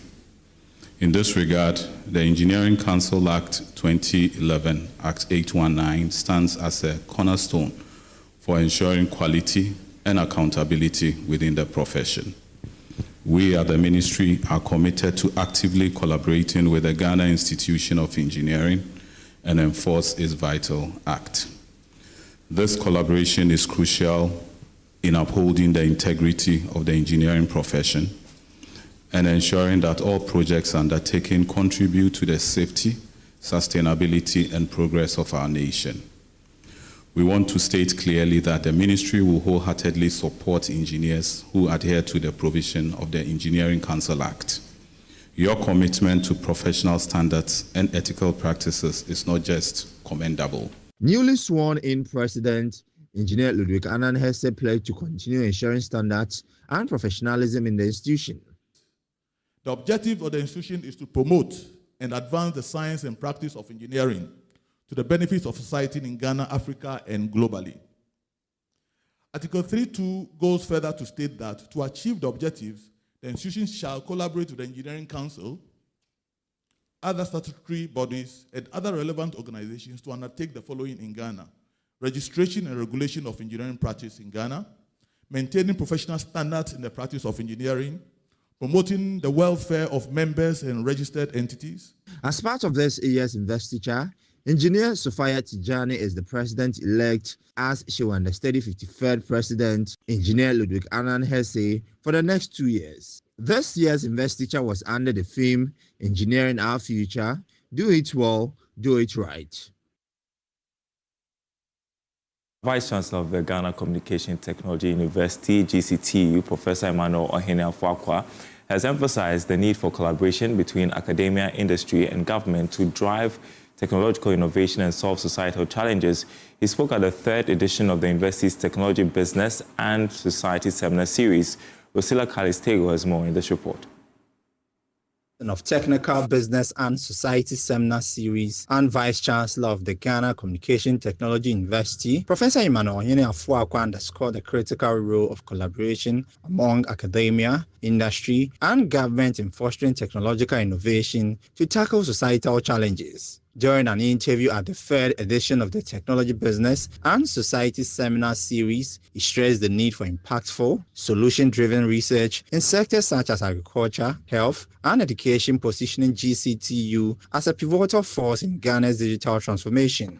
What we need to do is to collaborate, is to come together as a team, as stakeholders, that will try to address the challenges that we find in our society. And once we are able to find what challenges we do have, that's one step ahead. And then we must find appropriate solutions. What happens is that we, within the academic institutions, the universities, conduct quite a number of research. Some of the research are just to acquire knowledge and just to be inquisitive. But in this modern world, I don't think the research that we should conduct within the universities should be based on inquisitivity. We must be able to conduct research that addresses the problems of the day.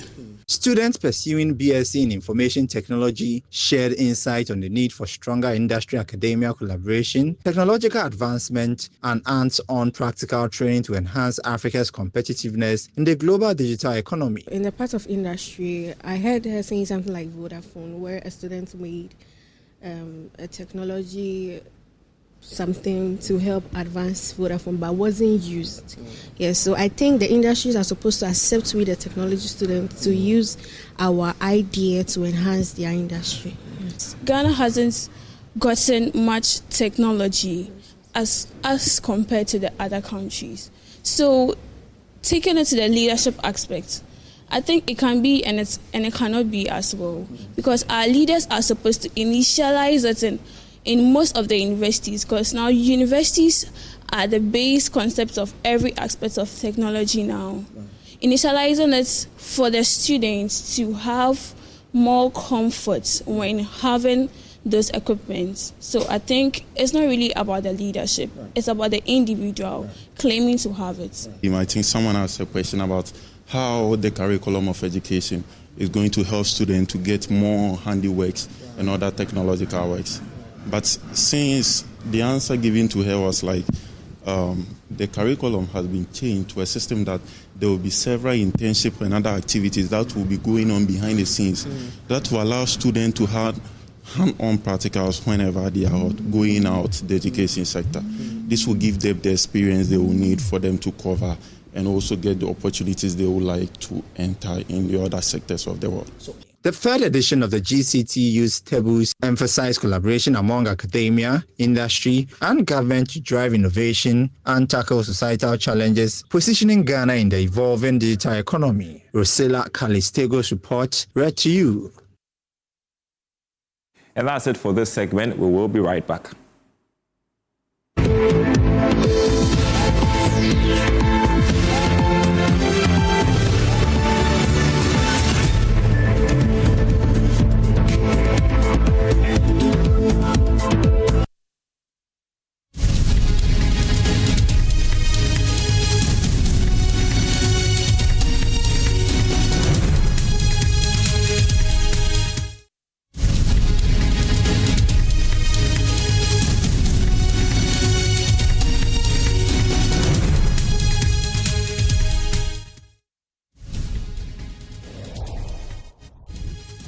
And welcome back. We'll head right to the Black Star Square where the president is speaking at the Eid celebration. Eid Planning Committee, our friends from the media, distinguished ladies and gentlemen, my Muslim brothers and sisters. I greet you in the Islamic greeting of peace. Bismillahir Rahmanir Rahim, wa rahmatullahi ta'ala wa barakatuh. It is with a heart full of joy and humility that I stand before you here today, marking my first Eid al-Fitr celebration with you since I became president for a second time. The spirit of sacrifice, discipline and compassion you have demonstrated during the holy month of Ramadan embodies the values we all strive for in building a prosperous and just country. Today is a day of joy, thanksgiving, and renewal of faith. It also reminds us of the values that define us as a people. Faith, sacrifice, unity, and compassion are what we need. Ramadan is more than just abstaining from food and drink. It is a time for deep spiritual reflection. It is a time for self-discipline, and it is a time for kindness towards others. This period invites us to cleanse our hearts of bitterness while embracing the principles of patience, love, and humility. And so if you have a quarrel with somebody this month of Ramadan, after Salah, go to the person's house and make peace with them.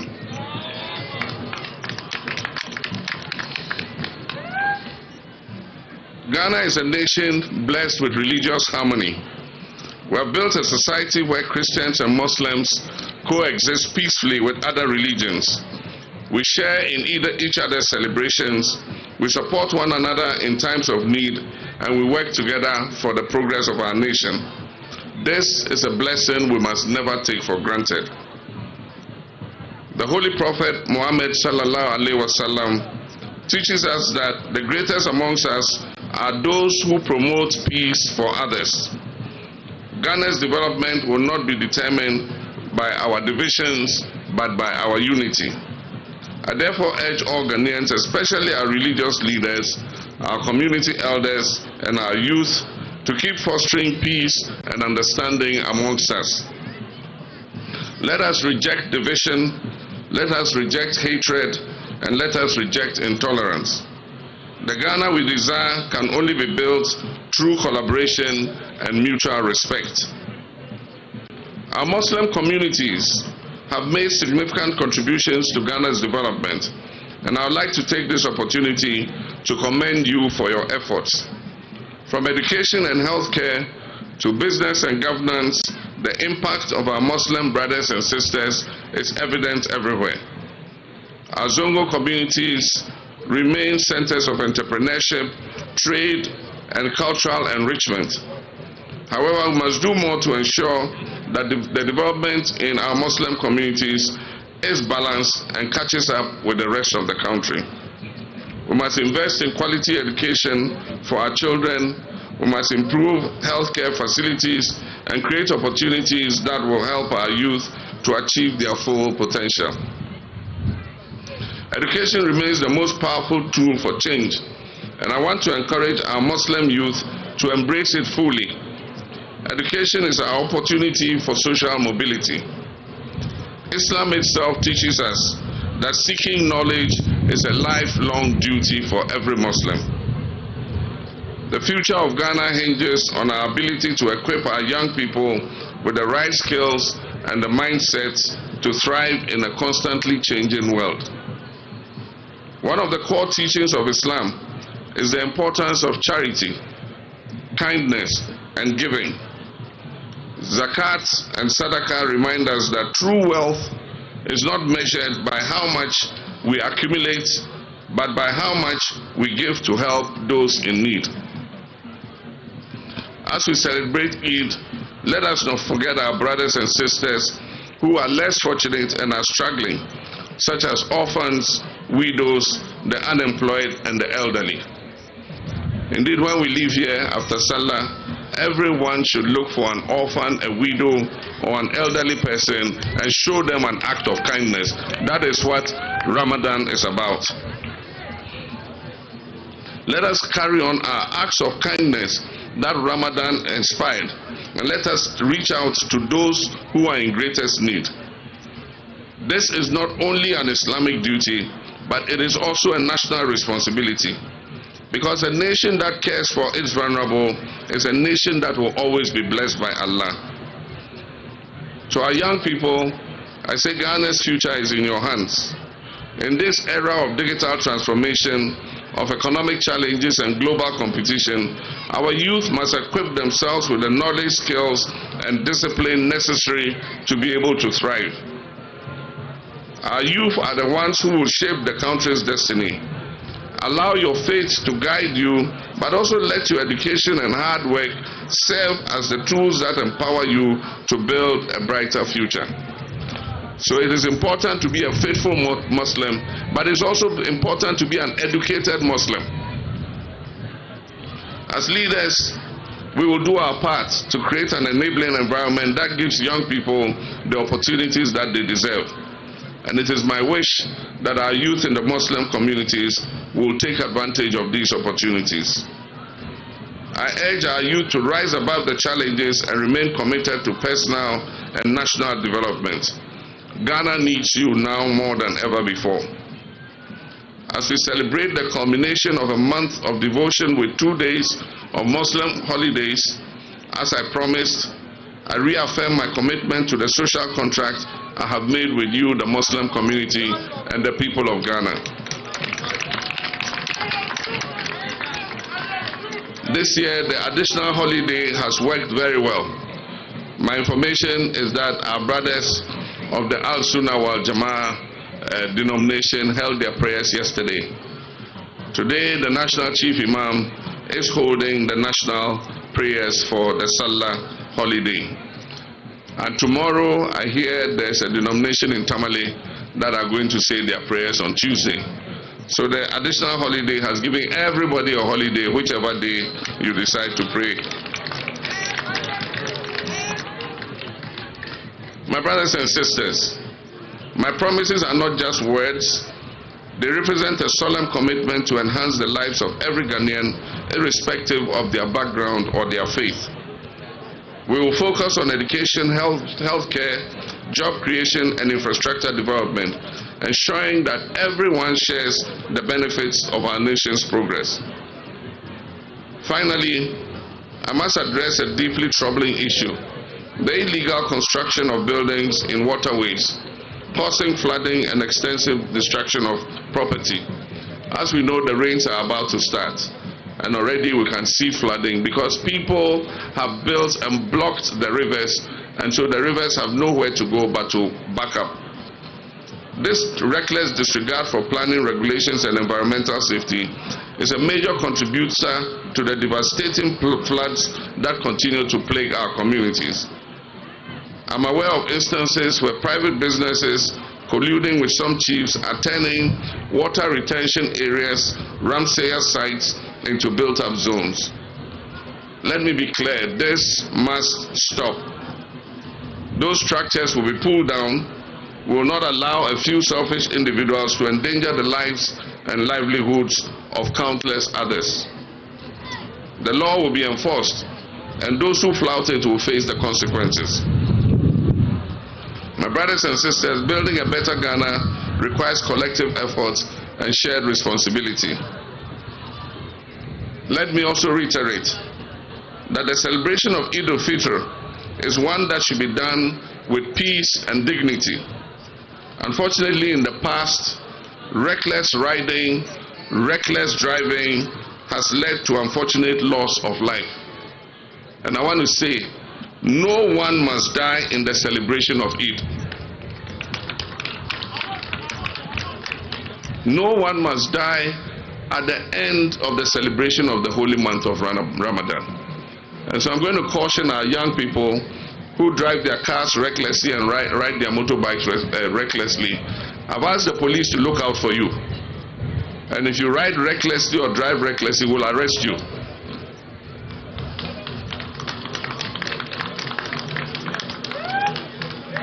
My brothers and sisters, let us work together guided by the principles of faith, justice, and compassion to create a brighter future for ourselves and future generations. May Allah bless our nation and guide us on the path of peace and prosperity. And on this day, I want to take the opportunity once again to call on our brothers and sisters in Boko to give peace a chance. On this holy occasion, where we celebrate the feast of al-Fitr after the holy month of Ramadan, my brothers and sisters in Boko, let us give peace a chance. Once again, I extend my warmest wishes to all Muslims in Ghana and all over the world. Eid Mubarak. Assalamu alaikum wa rahmatullahi ta'ala wa barakatuh. Atakbir. Atakbir.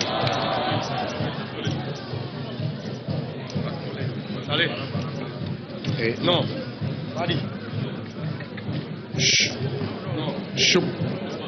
Can we kindly take our seats? Kindly let us take our seats. The program is still in session. Security, please take care of that. Shukran. Thank you. Mungode Mwatamfo, Mr. President, His Excellency John Dramani Mahama. Let me reiterate again, the Muslim Ummah is grateful.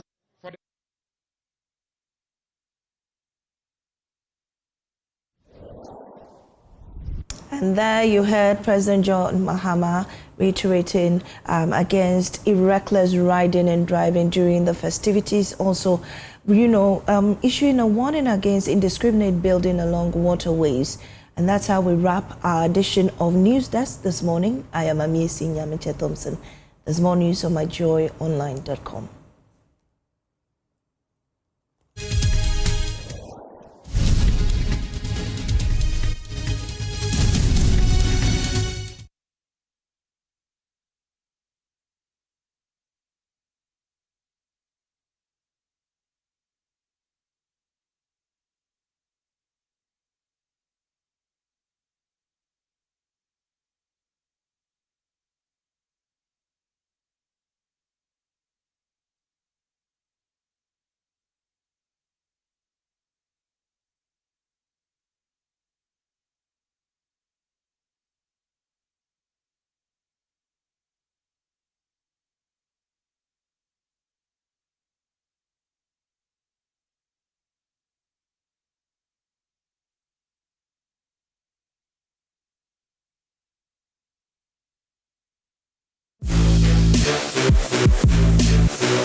Those who challenge the norm,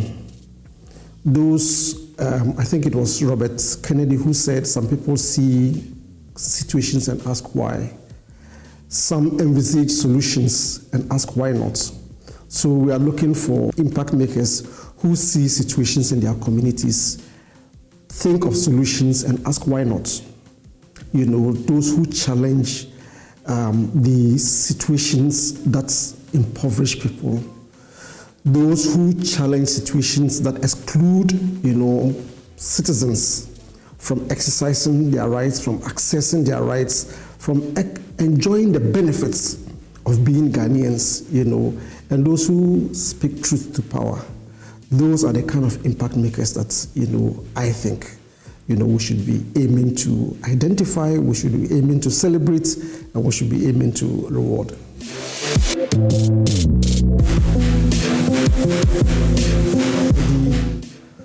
Who leads by example?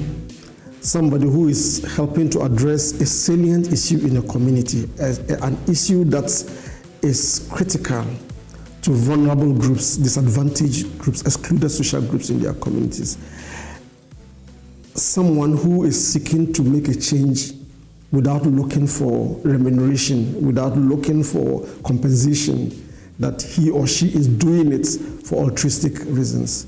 but also somebody who is willing to join hands with others, rather than saying that this is my project or this is my activity, but wants to join hands with others, to make life better.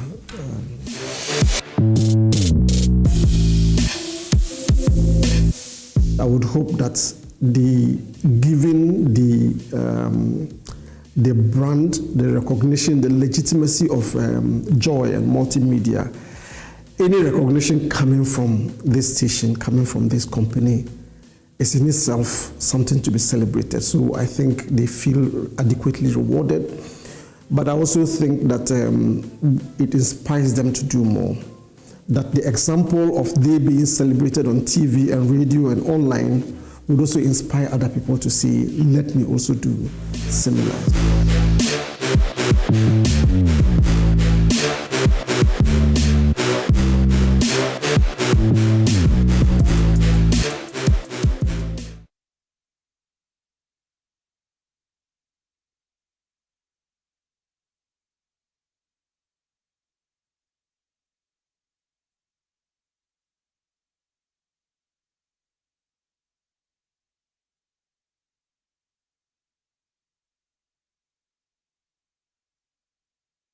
It's better to confront misunderstandings immediately and head on to avoid more misunderstanding.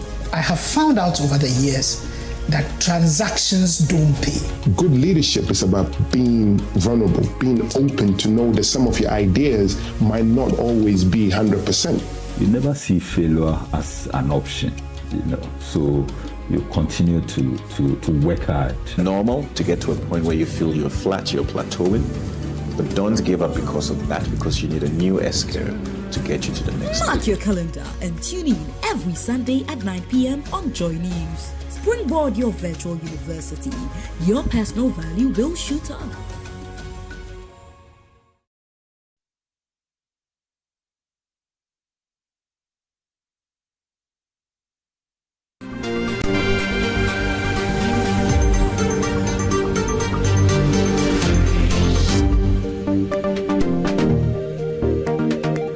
Finance Minister Dr. KCL Atufolsen on Tuesday, 11th March 2025, announced a raft of measures to improve the education sector, and among this measure is uncapping the GET Fund to provide a dedicated funding to support free tertiary education for persons living with disability. Today, on Decks and Ground, we're here at the University of Ghana to interact with some students with disability, to know their thoughts on the budget presentation and the expectations they have from the government. Hello, gentlemen. Hello. I have here with me Sammy, Jude, and Foster. First of all, did you guys listen to the budget presentation? You listened to the budget presentation. Yeah. And what was your expectation? My expectations were met, actually. Because I was looking up to the government. I was thinking of how he's going to provide for the promises that he made for the tertiary education for the first year students. So I was looking at it, how he's going to do that, because looking at the state of the economy now and with the promise he has made that he's going to fund the first year that they are coming, I was wondering. But per the budget that the finance minister gave, Dr. Atufolsen gave, you could see if only the things that were read as in the measures that they have put in place, they are able to follow it as they have said. I think they will be able to provide for they will be able to fund for their fees that they have promised for the basic. That's what I think. How about you, Jude? Well, mine is most of the expectations were met, especially when it comes to the promise by the NDC government about free tertiary education for special students or people who have disability or students who have disability in the tertiary level. Well, I would say that it's a good thing. It's a good thing that the government has thought of this initiative to help people who have disabilities. And as Sami indicated, right, there is economic hardship, right, and on top of it, we are also disabled, or we are deficient in some ways. So it's like a double down effect. And I think this initiative will go a long way to help some disabled people, or even all disabled people, to get free access to tertiary education. So for you as a person with disability, how challenging has it been financing your education? Yeah, taking care of persons living with disability, especially those of us who using wheelchair or white cane, or those of us who can see. You know, the campus is very big, so for you to find your ways, you have to board a car to wherever you are going. If you don't get anybody to assist you, and here is the case. Most of us in college, you know, we are coming from different schools. So most of them have never seen a visually impaired before. So sometimes when you go to a lecture hall, you want to sit by them, then they'll stand up from that place. So if you go to our various lecture halls, you could see the segregation. The special students are just sitting in front together. So we want the government to educate the public that if we are blind or we are disabled, does not mean we are not human beings. We can also think. And also the government, we are pleading with the government that for the free tertiary, we are very happy about it. He should provide maybe a mini bus for the public universities that can convene us to class, because taking taxi to my lecture home, sometimes I have, let's say, I used to have lectures 4 times in a day. So when I'm going, I have to board a taxi to my lecture hall. Now it's 12 cedis. When I'm coming back to my hall, it's 12 cedis.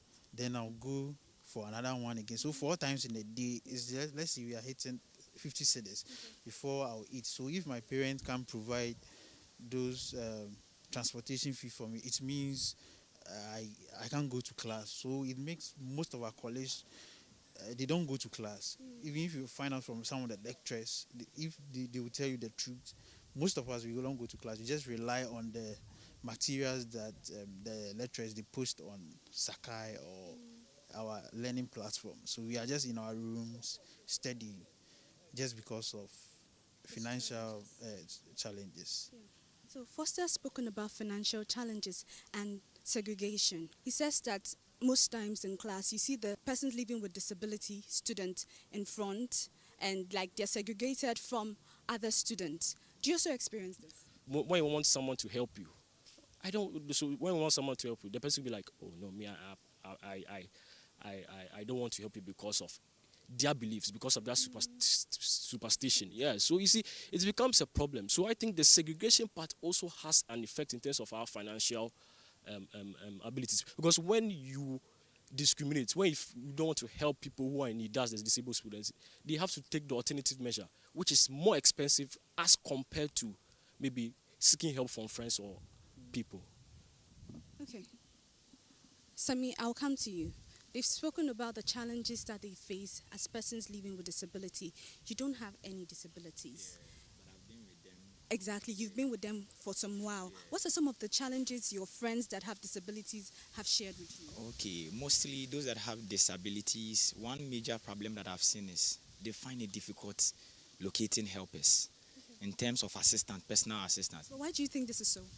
It's so because people have this kind of mindset that when you are with a person with disability, I don't know whether they feel it will also it will get attached to it, or even me personally, that disabled, so even me moving with them, sometimes my colleagues sometimes look at me, some question me, why are you around, so you go with this. So even when you are crossing at the roadside, you see people watching at you, like it's like there's something extraordinary on you. But so if the government is saying he's going to provide for them in terms of higher education, that's tertiary education, one thing that the government must put in place, an initiative, there should be a team or there should be a board that oversees mobility for people with disability. It is not about the money alone. When you are funding and then the person is in the school, the fees have been paid, accommodation have been paid, and is not getting assistance from anybody, then the money that you pay become wasted, because at the end of the day, the person will stay in and will never go for class, and then you will still end back to the person not achieving anything. If it will be easier or it will be very convenient for the government, I think with the bus is very, very important. Very, very important, because as he said, your parent might not have money to take you. The government said I provide for you. A day they spend about, my foster sometimes spend about 300 cedis just a day. Wow. Yes. On transportation. both transportation and hold food. on. Jude sometimes So, talks about Foster, you spend 300 cedis a day on transportation. Yes, please.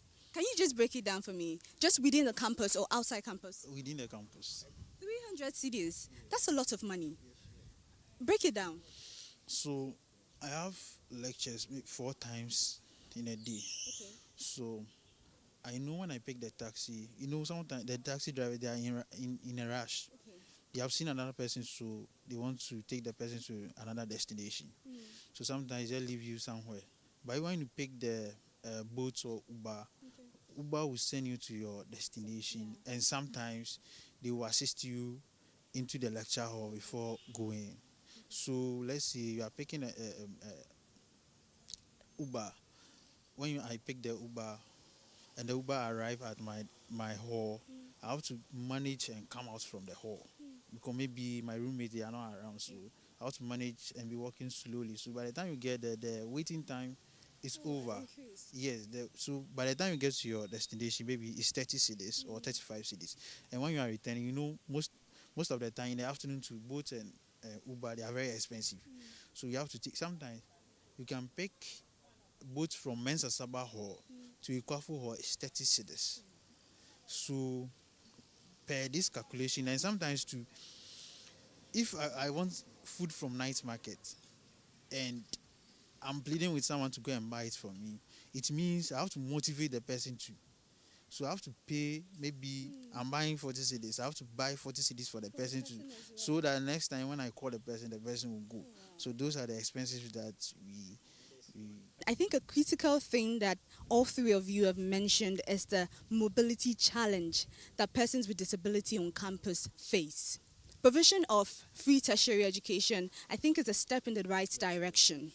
But what else? You've mentioned mobility challenge. What else do you think the government can also do to encourage more persons living with disability to go to tertiary institutions, to pursue tertiary education?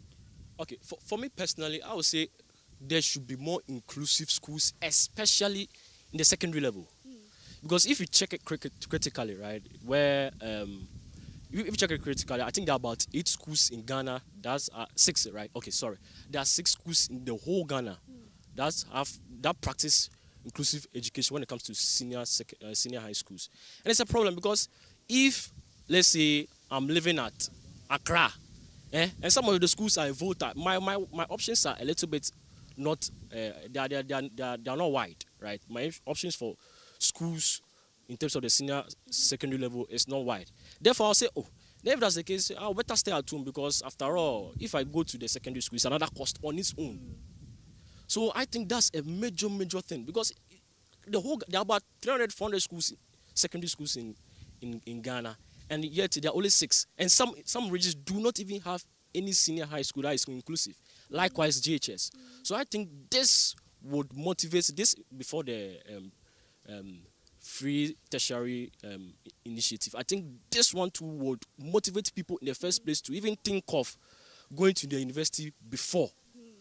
All right. Yeah. So Jude has mentioned more inclusive secondary schools for persons living with disability. How about you, Foster? What do you think government can do to encourage more persons living with disability to pursue tertiary education? What Jude just said is true.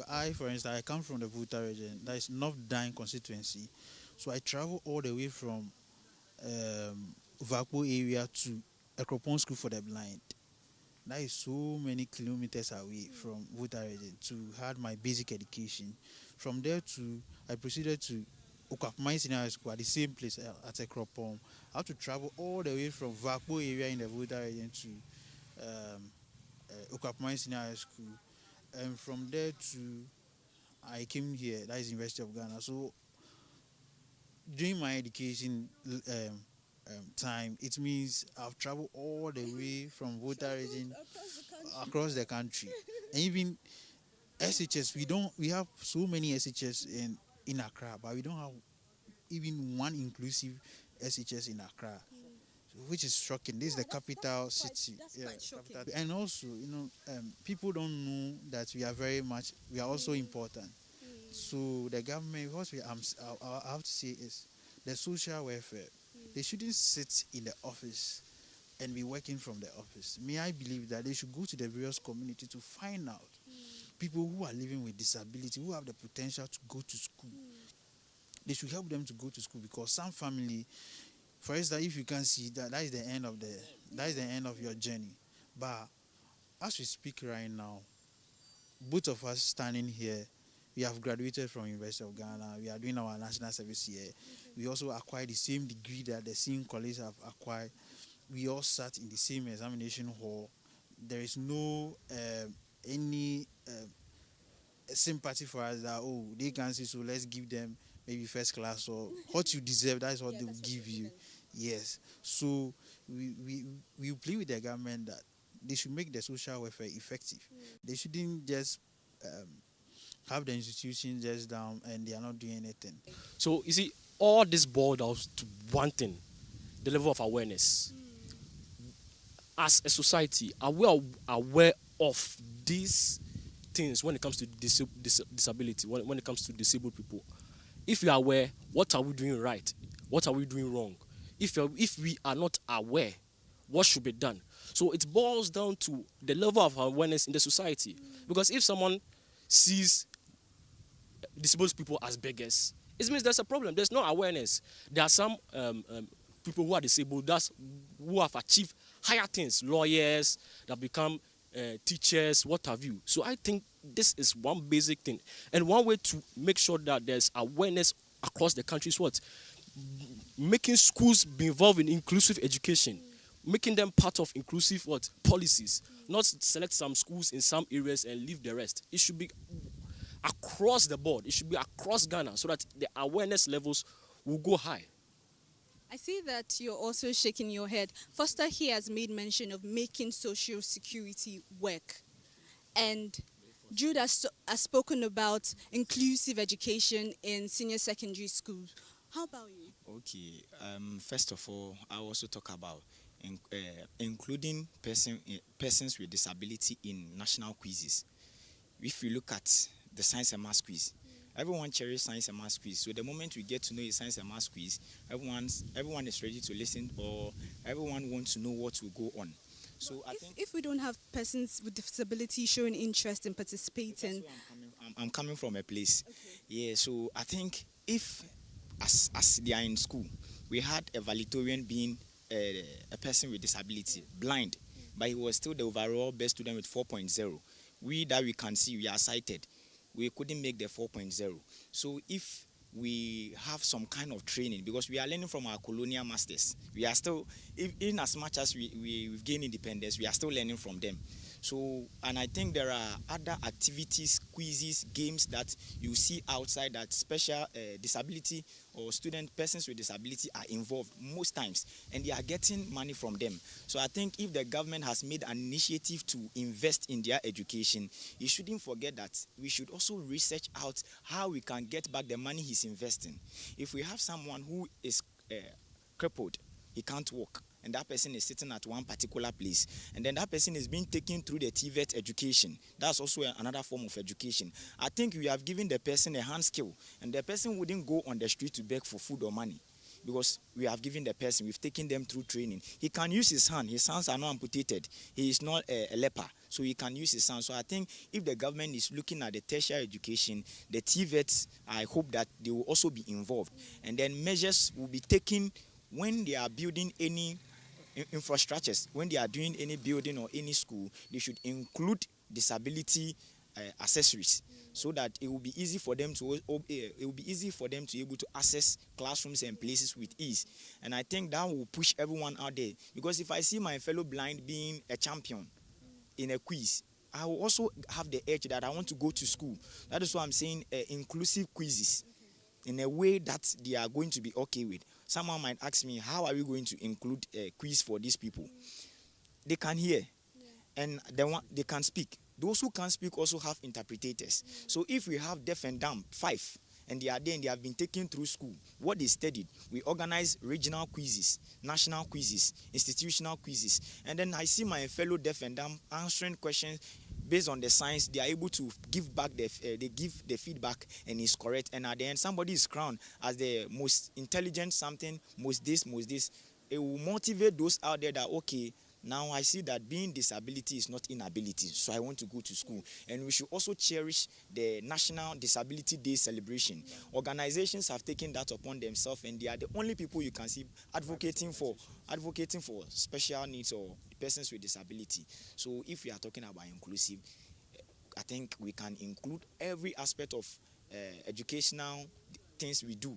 We cited people, as in the quiz, we can include them as well. Sports, we can include them as well, because there are disabled persons that they are playing basketball, hockey, and all that outside. Go ball. If you have been someone who keep your recent eye on persons with disability games, you will see that they do the same things that we do. And sometimes when you are even sitting down with them and they are giving you ideas, you can see that your mind is not really on what he's saying, because they have one sense. He's focusing on the brain.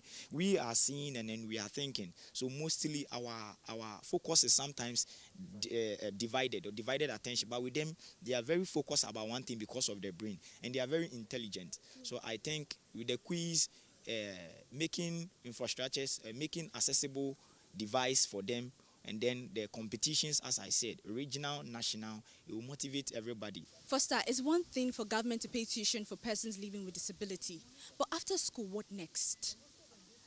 Employment is a big issue. Even for persons without disability, they finish school, they don't get employed, they are roaming about the streets, there's no job.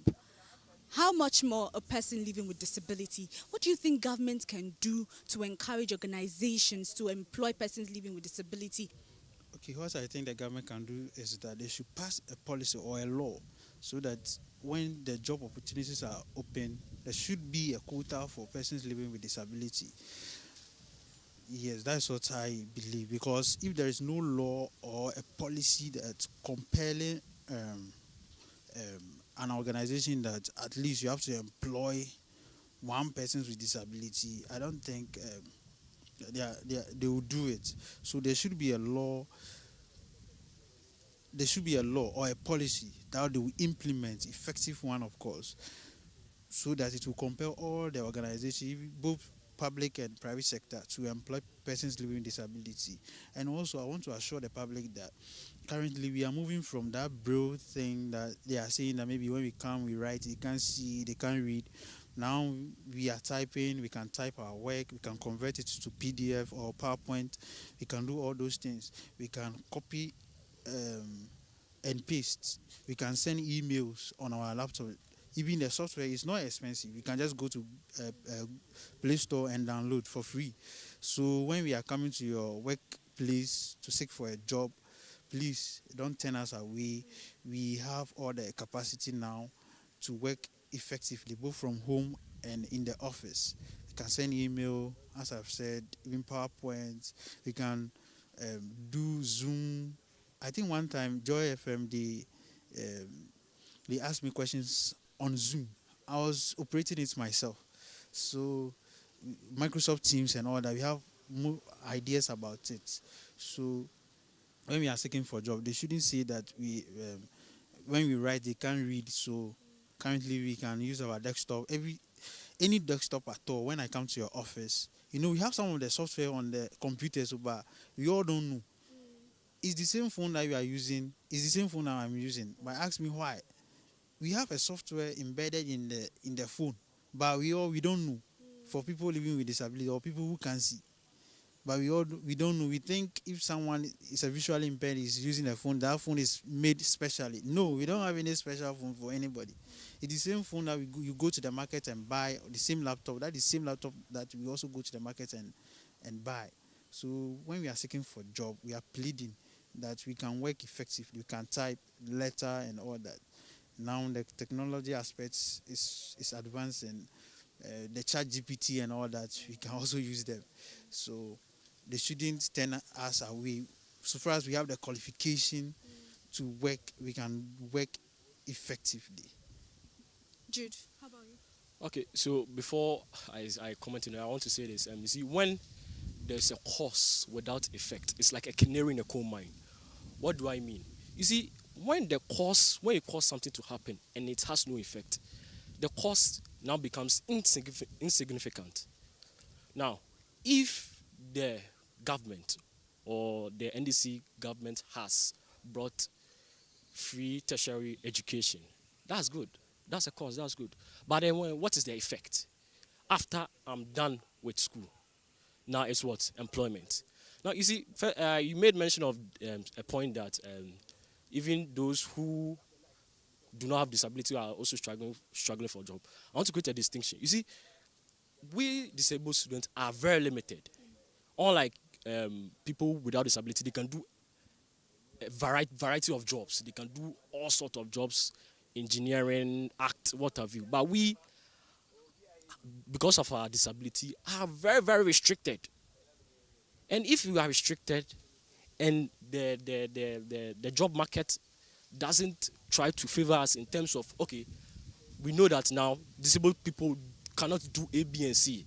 A, B, and C, this is what they can do. So the government, if you are done with school, A, B, and C, maybe in administration, okay, I'll employ at least one person who is a disabled person in my organization. I think it will go a long way. So for me, I think that the government, well, is good. You have created free tertiary. But what's the plan after the free tertiary? Do you want them to go to beg on the street? Do you want them to go to do things that may not be beneficial for themselves? Because for all you know, money is very, very essential, especially in our contemporary world today. After free tertiary institution, what's next for them? Employment. How am I going to make sure that after they have completed university, they get employment? So I think the government has to play a significant role, should take the first baby step before others will follow. And by so doing, if the government takes a bold step, make sure that policies are implemented, policies are formulated and implemented, I think it will bode well for disabled people, and it will bode well for the country at large. So we've been speaking to some gentlemen from the University of Ghana, persons living with disability, and they've outlined some of the challenges that they face, challenges like mobility, difficulty moving around campus, and they are calling on government that in as much as they appreciate the free tertiary institution initiative, they want government to put in measures to ensure that they can move around freely. They're also calling on government to institute more inclusive senior secondary schools. And also, they want government to ensure that social welfare works.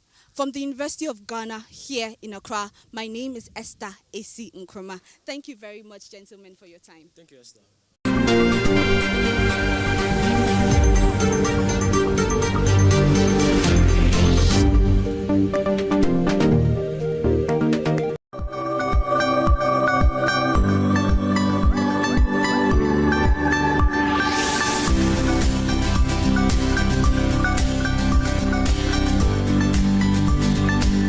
I've had countless questions about why you should sleep for particular periods of time. Some say 2 hours, others say 4 hours. But for young adults like me, you should sleep 7 to 8 hours. Why? Because studies have shown that if you sleep less than 6 hours or more than 9 hours, you have a death rate of about 60% as compared to people who sleep 7 to 8 hours. Today, our discussion is on sleep and why it's very important. Join me, Dr. Hannah-Lisa Tete, on this discussion. So sleep is very important because a lot of the repair and restorative functions of the body occur whilst you're sleeping. Growth hormone release, tissue repair, muscle growth, all occur when you're sleeping, so you need to sleep. Also, if you want to be able to have a very good judgment and to be able to focus very well, you need to sleep. Because when you don't sleep, you can't focus, you can't judge things right. And that's why it's important to sleep. Now, I know so much has been said about sleeping to lose weight and all of that. Well, here's the issue. If you actually want to lose weight, you need to sleep for the right amount of time. Why? Because when you're sleep deprived, obesity has been linked to it. So a lot of the restorative and repair functions of the body occur whilst you're sleeping. Growth hormone release, muscle repair, tissue growth, all of it occurs when you're sleeping. So you need to sleep. Now, judgment and focus are very, very important, and these are enhanced when you're sleeping. When you're sleep deprived, you're unable to judge things very well and you can't focus. When you wake up in the morning, your decisions are terrible simply because you were not able to sleep well. Now, I know so much has been said about obesity. People say if you want to lose weight, don't sleep, or sleep for 2 hours, or sleep for 4 hours. Now, here's the issue. You need to sleep for the right amount of time if you want to lose weight. Why? Obesity has been linked with sleep deprivation. When you don't sleep, that is when you're sleep deprived, there's a hormone known as ghrelin. It's an appetite stimulant, so it's increased. And the more you stay awake, the more this is increased. And the more your appetite depressant, which is leptin, comes down. So the more you stay awake, the more ghrelin goes up, the hungrier you become, the more you eat, and then what? The more you gain weight.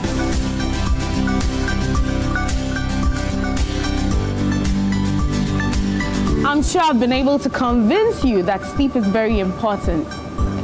If not, well, let's look at a few other reasons as well. You need to be able to sleep so that you can learn and learn very well.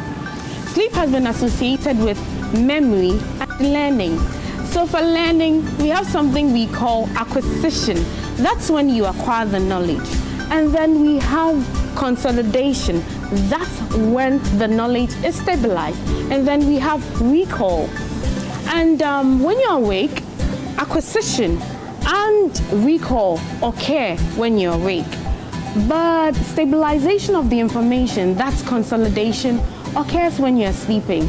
So now you know why it's important to sleep the night before your exam, right? Yes, especially after you spend so much time studying. If you do not sleep the night before, you're unable to remember anything because no information was consolidated whatsoever. Sleep is very important because it makes you feel refreshed. The more awake you stay, the more there's an increase in the hormone known as adenosine. It goes up and up and up, and you feel tired the whole time. But when you sleep, your body is able to clear all this adenosine, and then you wake up feeling refreshed. And so, before you decide to cheat nature and decide that you're going to sleep 2 hours or 4 hours, remember that if you're a young adult like me, then you need to sleep 7 to 8 hours. My name is Dr. Hannalisa Tete, and I'm sure I've been able to convince you why it's important for you to sleep and why it's important for you to sleep the right amount of hours. Join me next time.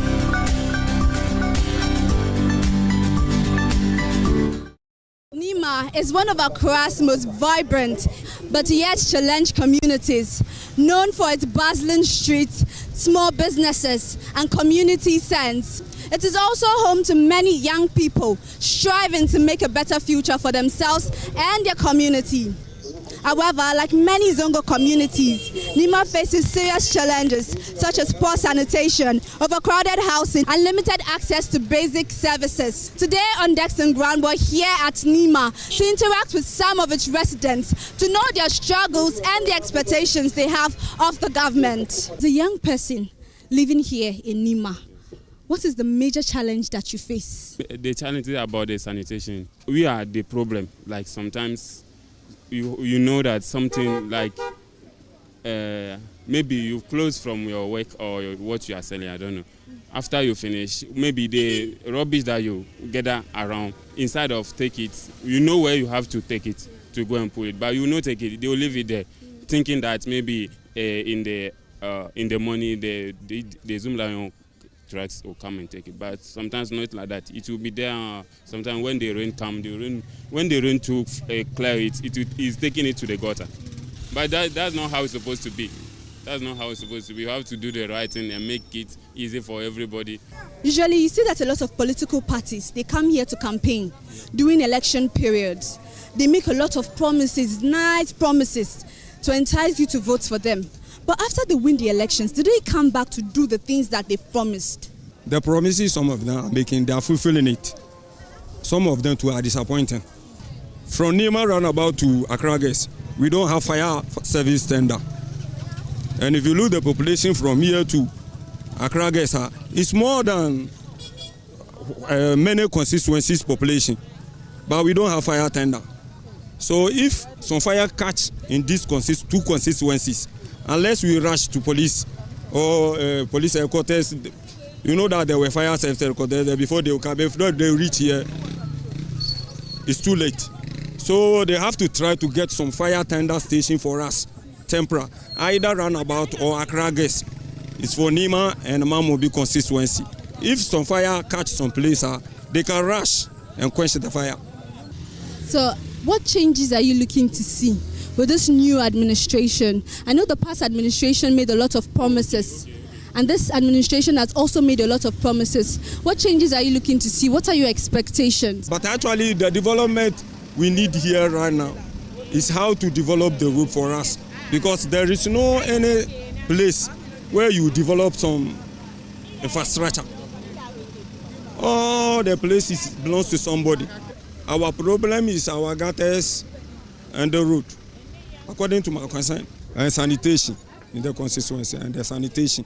How you see from Nima roundabout to here, there is no actually boiler tank. Put some place where somebody can carry boiler and go, unless gutter. Mama be gutter. So it is also a problem. So the day the Zumbi Lion car did not pass here and pick, you see that the boiler will be here. So how is sanitation in Nima? We know that there's a case where open defecation is a big problem here and cholera is on the rise. How is it affecting you people here? Sanitation in Nima is a problem by just a population soon. Nima, ya dosu. Kama ya schedule ya kono. Junkers Nima anajo omo ko private toilets. Omo ni go rubber mu no mo aja to. Anopa bia ye ba ye betu toilet wa ha. Afin su bola omo ko inside eko jiji bola e wo mo amo schedule apon wie no mo akoji bola no omo agisika omo jiwi a ye ni ho no mo dia betu ha.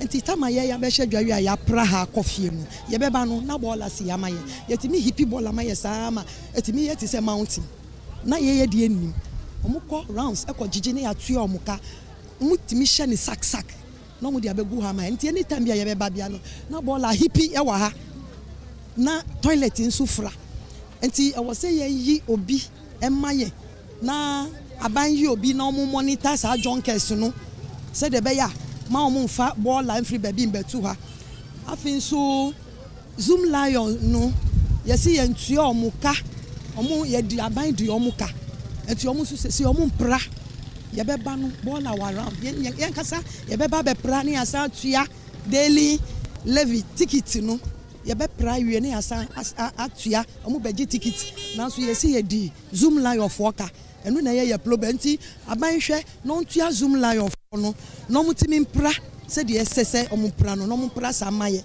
So sisia development ben na wo pese wonwo ni ma ase ni ban development aye hwehwe ni se won ba bia ye gugu wa hayi ya ye wa bontin no ye dosu che omo wa inside aban on besiesie market no maye na ntimi push ye nyina ni ye nko inside se de be ya wo be ba no aha nyina be clear wo hu obi a wa ha na ha ye clean won say ya che road no mu afa ye hia market aban be ye market maye ye road enye ye ni market wo ha what you say enti sa niam mienu no ne ye hwehwe fra aban ho na wo pese won ni ma say development ya me hia ni say ye kwan in fact ni so to dey say ye bre ti ye kwan nye na ye market bebre ya ye shejo kwan so no ye do so see inside market na wa inside no enti dia ye na aban say sre no mbe hwe ye kwan no me hwe market mai na nyina ye to be free ekwan no so akwa inside na ekwan da ho fefefe ma drivers no anu pe na ye sram o me mai eni ye bola sam no bola zoom lion esi aban tu amuka enti o mu ba embesi sa bola no bola say you make sure say a point a pra bola fine e dey atu wa jumla kaba na e dey amom but adibeti e beba no na ma ko sisa bola Jonkes for ko sisa bola abeguga bebre enya sam kitwa enu abetumi ama yare bola no omo fa free fa omo free inside omo fu baby bebre e dey abegu ha efie Jonkes for no mo yesa juma no enti yesra no onboy no on tua zumla for kan no mutumi besisa e bola mai ena second so on pe obi open ko fa mo betumi amenta ye Jonkes na omo di bola etu road ni so mai enu na e perfect no that's super. So challenges ben and who face wonima say one efi and I me find say eniama nkoyi wow system no wa hwa enye say bi wo no mpo a obi mpo na ebeka wan kasa no wa hu ne ekoso eniama mo ye de and one say adwuma ni ho sisi ankasa o my Ghana na ye no ye wo mu no ye ni adwuma there be adwuma ni ho ti bi wa ye boy like obe force say be like oh yeah adwuma dia na bibia never adwuma obe ye anyway the adwuma bia ni ho system na ye wo mu no adwuma bia ni ho why yes right. We've been speaking to some residents here at Nima on the challenges that they face living in this community. And one of the major challenges is sanitation. And they are also calling for more fire tenders as they don't have any fire tender in this area. Another issue is the market. They say the market is so small, so lots of the market women have to sell by the roadside. And they are calling on government to expand the markets for them as well. From Nima here in Accra, my name is Esther AC Nkrumah for JoyNews.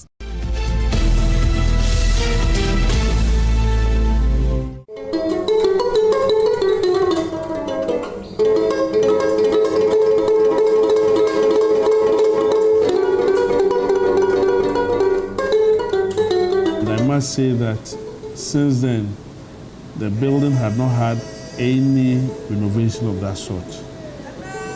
And so as of 2015, it got to deteriorating. So part of the roof started falling down. And so we decided to work on. And so by God's grace, this is what we've been able to do. The exhibition is titled Unity in Diversity. And as diverse as we are, we have several ethnic groups with different cultural practices and ways of living. The museum seeks to promote who we are, bring us together as one, so that when someone comes in, the person will first understand who we are as Ghanaians, our heritage, our history, where we've come from and where we aspire to be in the nearest future.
Those vehicles were used by the Mercedes-Benz, the Land Cruiser, the limousine, the Nissan Petrol.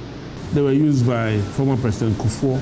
But the Cadillac was used by the late President Kwame Nkrumah. Yes. And so we in the near future, what we intend to do is to have an automobile museum with former president vehicles. We have a lot that we are going to work on.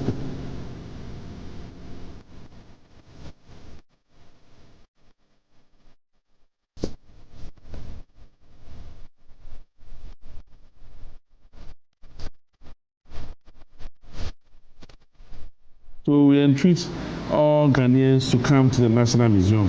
And you see, I also want to entreat Ghanaians to come.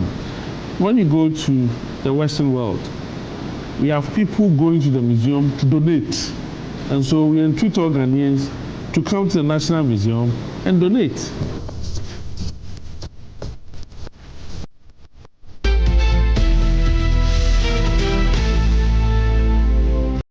Did you know that some videos circulating on social media falsely claiming to be from JoyNews and advertising some drugs are fakes?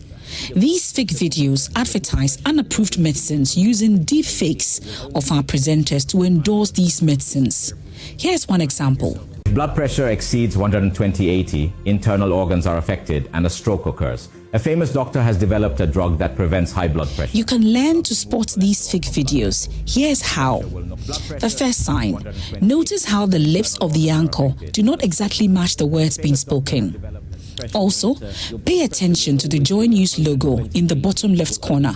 With a real JoyNews logo, the globe rotates. If you spot a static logo, it is an indication the video you're watching is fake. Doctored videos often have slight inconsistencies. It could be in the audio quality, visual glitches, or even lighting.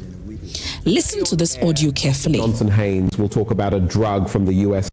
You will notice that this is computer generated and lacks the natural pauses and rhythms of a human voice. You will notice something irregular at the edge of the head and the background. It is because the image has most likely been superimposed on that background. Another indication that this video is fake. Finally, always check who is posting the video. In this instance, the post is from a group calling itself Citizens for a Healthy Nation. When you click on the link, it tells you they are into advertising and marketing based in South Africa. This should tell you it is not from JoyNews. In another instance, the post is by an individual who describes himself as Paisano. But again, the page is labeled as advertising and marketing with a number that is reported to originate from the Dominican Republic and an 809 area code that has been associated with scams in the past. This is another indication the video is fake and not from JoyNews. Now that is how you spot the fake. So if something feels off, it probably is. Trust your instincts and double check before sharing or acting on any information. Or better still, you can report to the police or the FDA or come to our offices at JoyNews to verify any advertisement.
Hello, good afternoon. This is Joy News Today. I'm Carlos Kaloni. We are live from our Kokomeme studios here in Accra and on DSTV channel 421 and GoTV 125. Coming up, President John Mahama asked the resident of Baku to imbibe tenets of Eid by giving peace a chance in the area.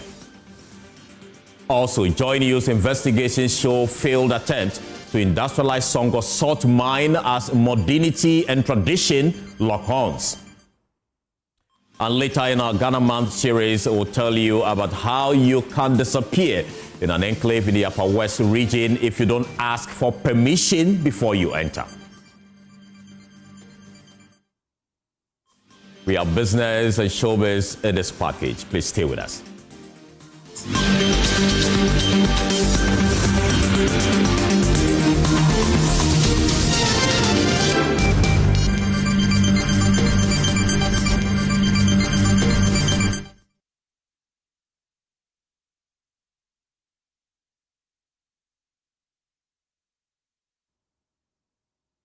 On our first story, for decades, Ghana has depended on the export of commodities such as oil, gas, cocoa, and gold. However, one valuable resource along the country's coastline, salt, has remained largely untapped.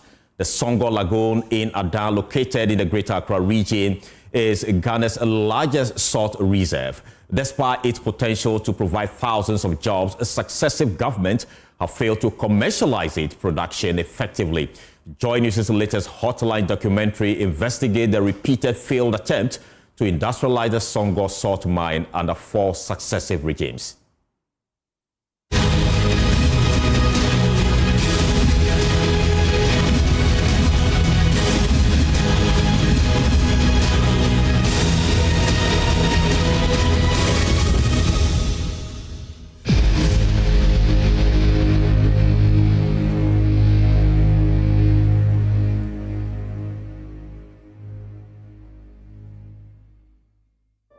Ghana has depended on exporting commodities such as oil, gas, cocoa, gold, and other goods for years. Salt, another valuable resource abundant along Ghana's coastline, remains less explored. The Songo Lagoon in Adan, located in the Greater Accra region of Ghana, is the largest salt reserve in the country. Unfortunately, the country has not been able to fully harness the potential of the salt mine, capable of providing employment opportunities to thousands of Ghanaians. 3 policy plans proposed for the development of salt resources in Ghana couldn't see the light of day. In this documentary, we investigate the reasons behind failed attempts to commercialize the Songo salt mine and the way forward.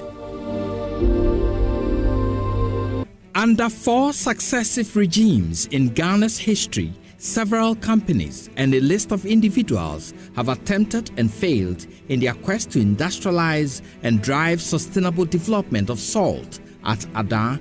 These failures were not because of a lack of capital. With government's quest to drive sustainable development of salt at Adan, 2 companies, Vacuum Salt and Star Chemicals, were given the lease to operate in the area. Originally, it was about 37 square miles, but later on, government came in and said, well, it was going to share it 3 times, a 3. One for the chiefs again, and then one for Mr. Nate, and then in other words, it was divided into 3 parts. Unfortunately, these 2 companies couldn't survive, and it wasn't because of capital. Then started conflict because the methods used for industrial production conflicted with the traditional methods. Industrial production of salt should always have the lagoon full of brine, completely at loggerheads with the traditional methods, which would mean when the lagoon gets filled, they wait until it dries up, typically towards Hamatan, and then salt is formed in the lagoon, and then they mine it. So clear case for conflict.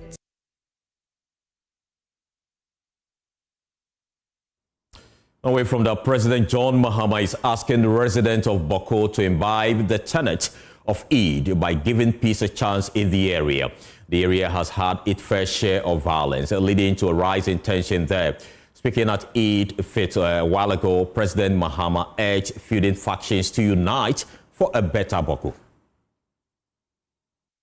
My brothers and sisters, building a better Ghana requires collective efforts and shared responsibility. Let me also reiterate that the celebration of Eid al-Fitr is one that should be done with peace and dignity. Unfortunately, in the past, reckless riding, reckless driving has led to unfortunate loss of life. And I want to say, no one must die in the celebration of Eid.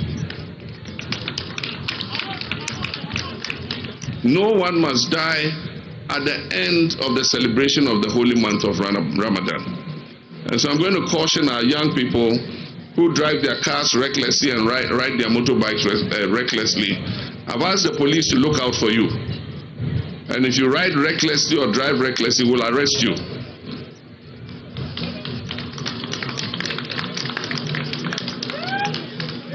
My brothers and sisters, let us work together, guided by the principles of faith, justice, and compassion, to create a brighter future for ourselves and future generations. May Allah bless our nation and guide us on the path of peace and prosperity. And on this day, I want to take the opportunity once again to call on our brothers and sisters in Boko to give peace a chance. On this holy occasion, where we celebrate the feast of Eid al-Fitr after the holy month of Ramadan, my brothers and sisters in Boko, let us give peace a chance. Let's take you to the Volta region because the regional minister, James Gono, has announced an initiative to prevent chieftaincy disputes. He says the Volta Region Coordinating Council, Volta Regional House of Chiefs and Peace Council will form a synergy towards achieving the objectives. Mr. Gono made this known at the coronation of 3 traditional rulers in the Afiadenigba traditional area of the Keta municipality. Rich Ghanaian culture and heritage were on full display at the coronation ceremony of the Chief of Dume Ponuga of Angolon Afiadenigba, Togbi Ekpe Subu II, Agbotadua Amesimeku, and Mama Yeshike Subu II, all of Angolon Afiadenigba. Traditional authorities from across the length and breadth of the country gathered to witness the performance of the final traditional rites for the newly installed chiefs and queen. Togbi Ekpe Subu II, who is a senior specialist obstetrician and gynecologist, said their installation marks a new beginning for the Afiadenigba traditional area. He appealed for the construction of the Angolo Afiadenigba road network to open up the area. It is heartwarming to learn that our President, His Excellency John Dramani Mahama, was installed as a development chief of Ghana and Freeland. Therefore, I use this occasion to send a humble appeal for His Excellency's commitment to complete the Anglo Afiadenigba Road. When completed, this road will direct investment traffic toward this enclave to support the government's agro-business initiative. The Chief of Keji, Togbi Tagbo, underscored the significance of the chieftaincy institution in the development of the country. Let us always remember that chieftaincy belongs to the people. and its survival depends on its ability to serve their interests. A chief's authority is not for personal gain, but for the collective good of the community. The Volta Regional Minister, James Gunu, highlighted efforts being made to curtail chieftaincy disputes in his jurisdiction. Now capacity building now kuda intifafa I have had discussions with the Regional Peace Council and the House of Chiefs to organize capacity building programs for our chiefs on peace building and development. We are planning to institute an annual award scheme for the most peaceful traditional area in the region. The most peaceful traditional area in the region. The event was characterized by drumming. Let's now take you to the Ashanti region because the Ejisu Asaman community in that region has been hit with erratic power supply attributed to occasional breakdown of the community's borehole. Residents often tend to boreholes of neighbors for water to cater for their needs. They are appealing to government for a long-term solution. My colleague Nana Yaujima has more in the following report. The existing borehole at Ejisu Asaman, built in the early 90s, has gone through several renovations. The regular breakdowns and repairs have drained the community until some residents began to sink boreholes for private use, mainly turned to streams for water supply. Stephen Buama is assembly member for Tikrum, Baro, Asaman electoral area.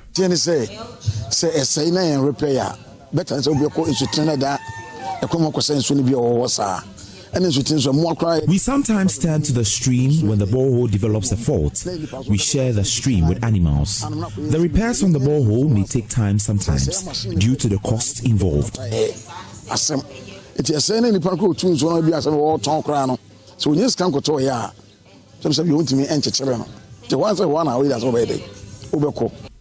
Akwesi Brobe, a resident of the area, is worried about possible disease outbreak in the community. A lot of us turn to the stream for water to survive. We can't continue to drink from unsafe water sources. It can cause diseases among the people.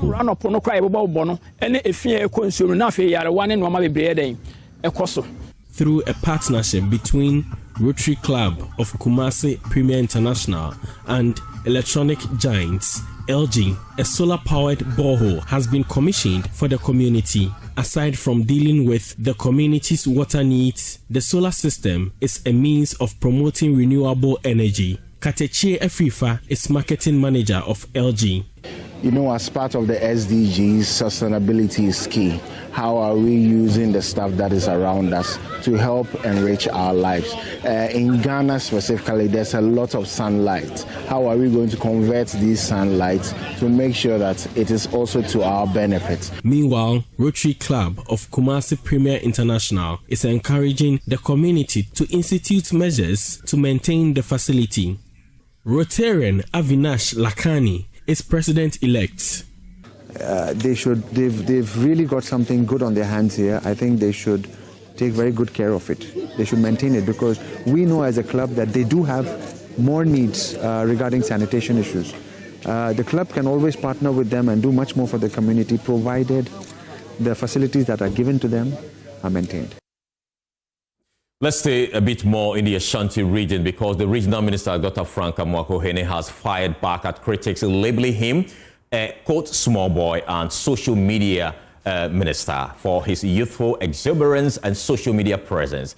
The minister is defending the social media presence as strength in leadership, insisting his active engagement connects him with the people he serves. Dr. Amoako-Hene insists he will not exit the online space. The Ashanti Regional Minister, Dr. Frank Amoako-Hene, has had his experience as a politician and his frequent use of platforms like TikTok, Facebook and X being criticized. Addressing the small boy tag in particular, Dr. Amoako-Hene indicates that it falls in place of the president's vision of empowering the country's youth. Critics raise another contention. Social media minister, stemming from the minister's regular live streams, posts and updates on social media and online platforms. Dr. Amoako-Hene stressed that tackling regional challenges will likely be best handled by youthful energy. When I told you, they started tackling me as tomorrow.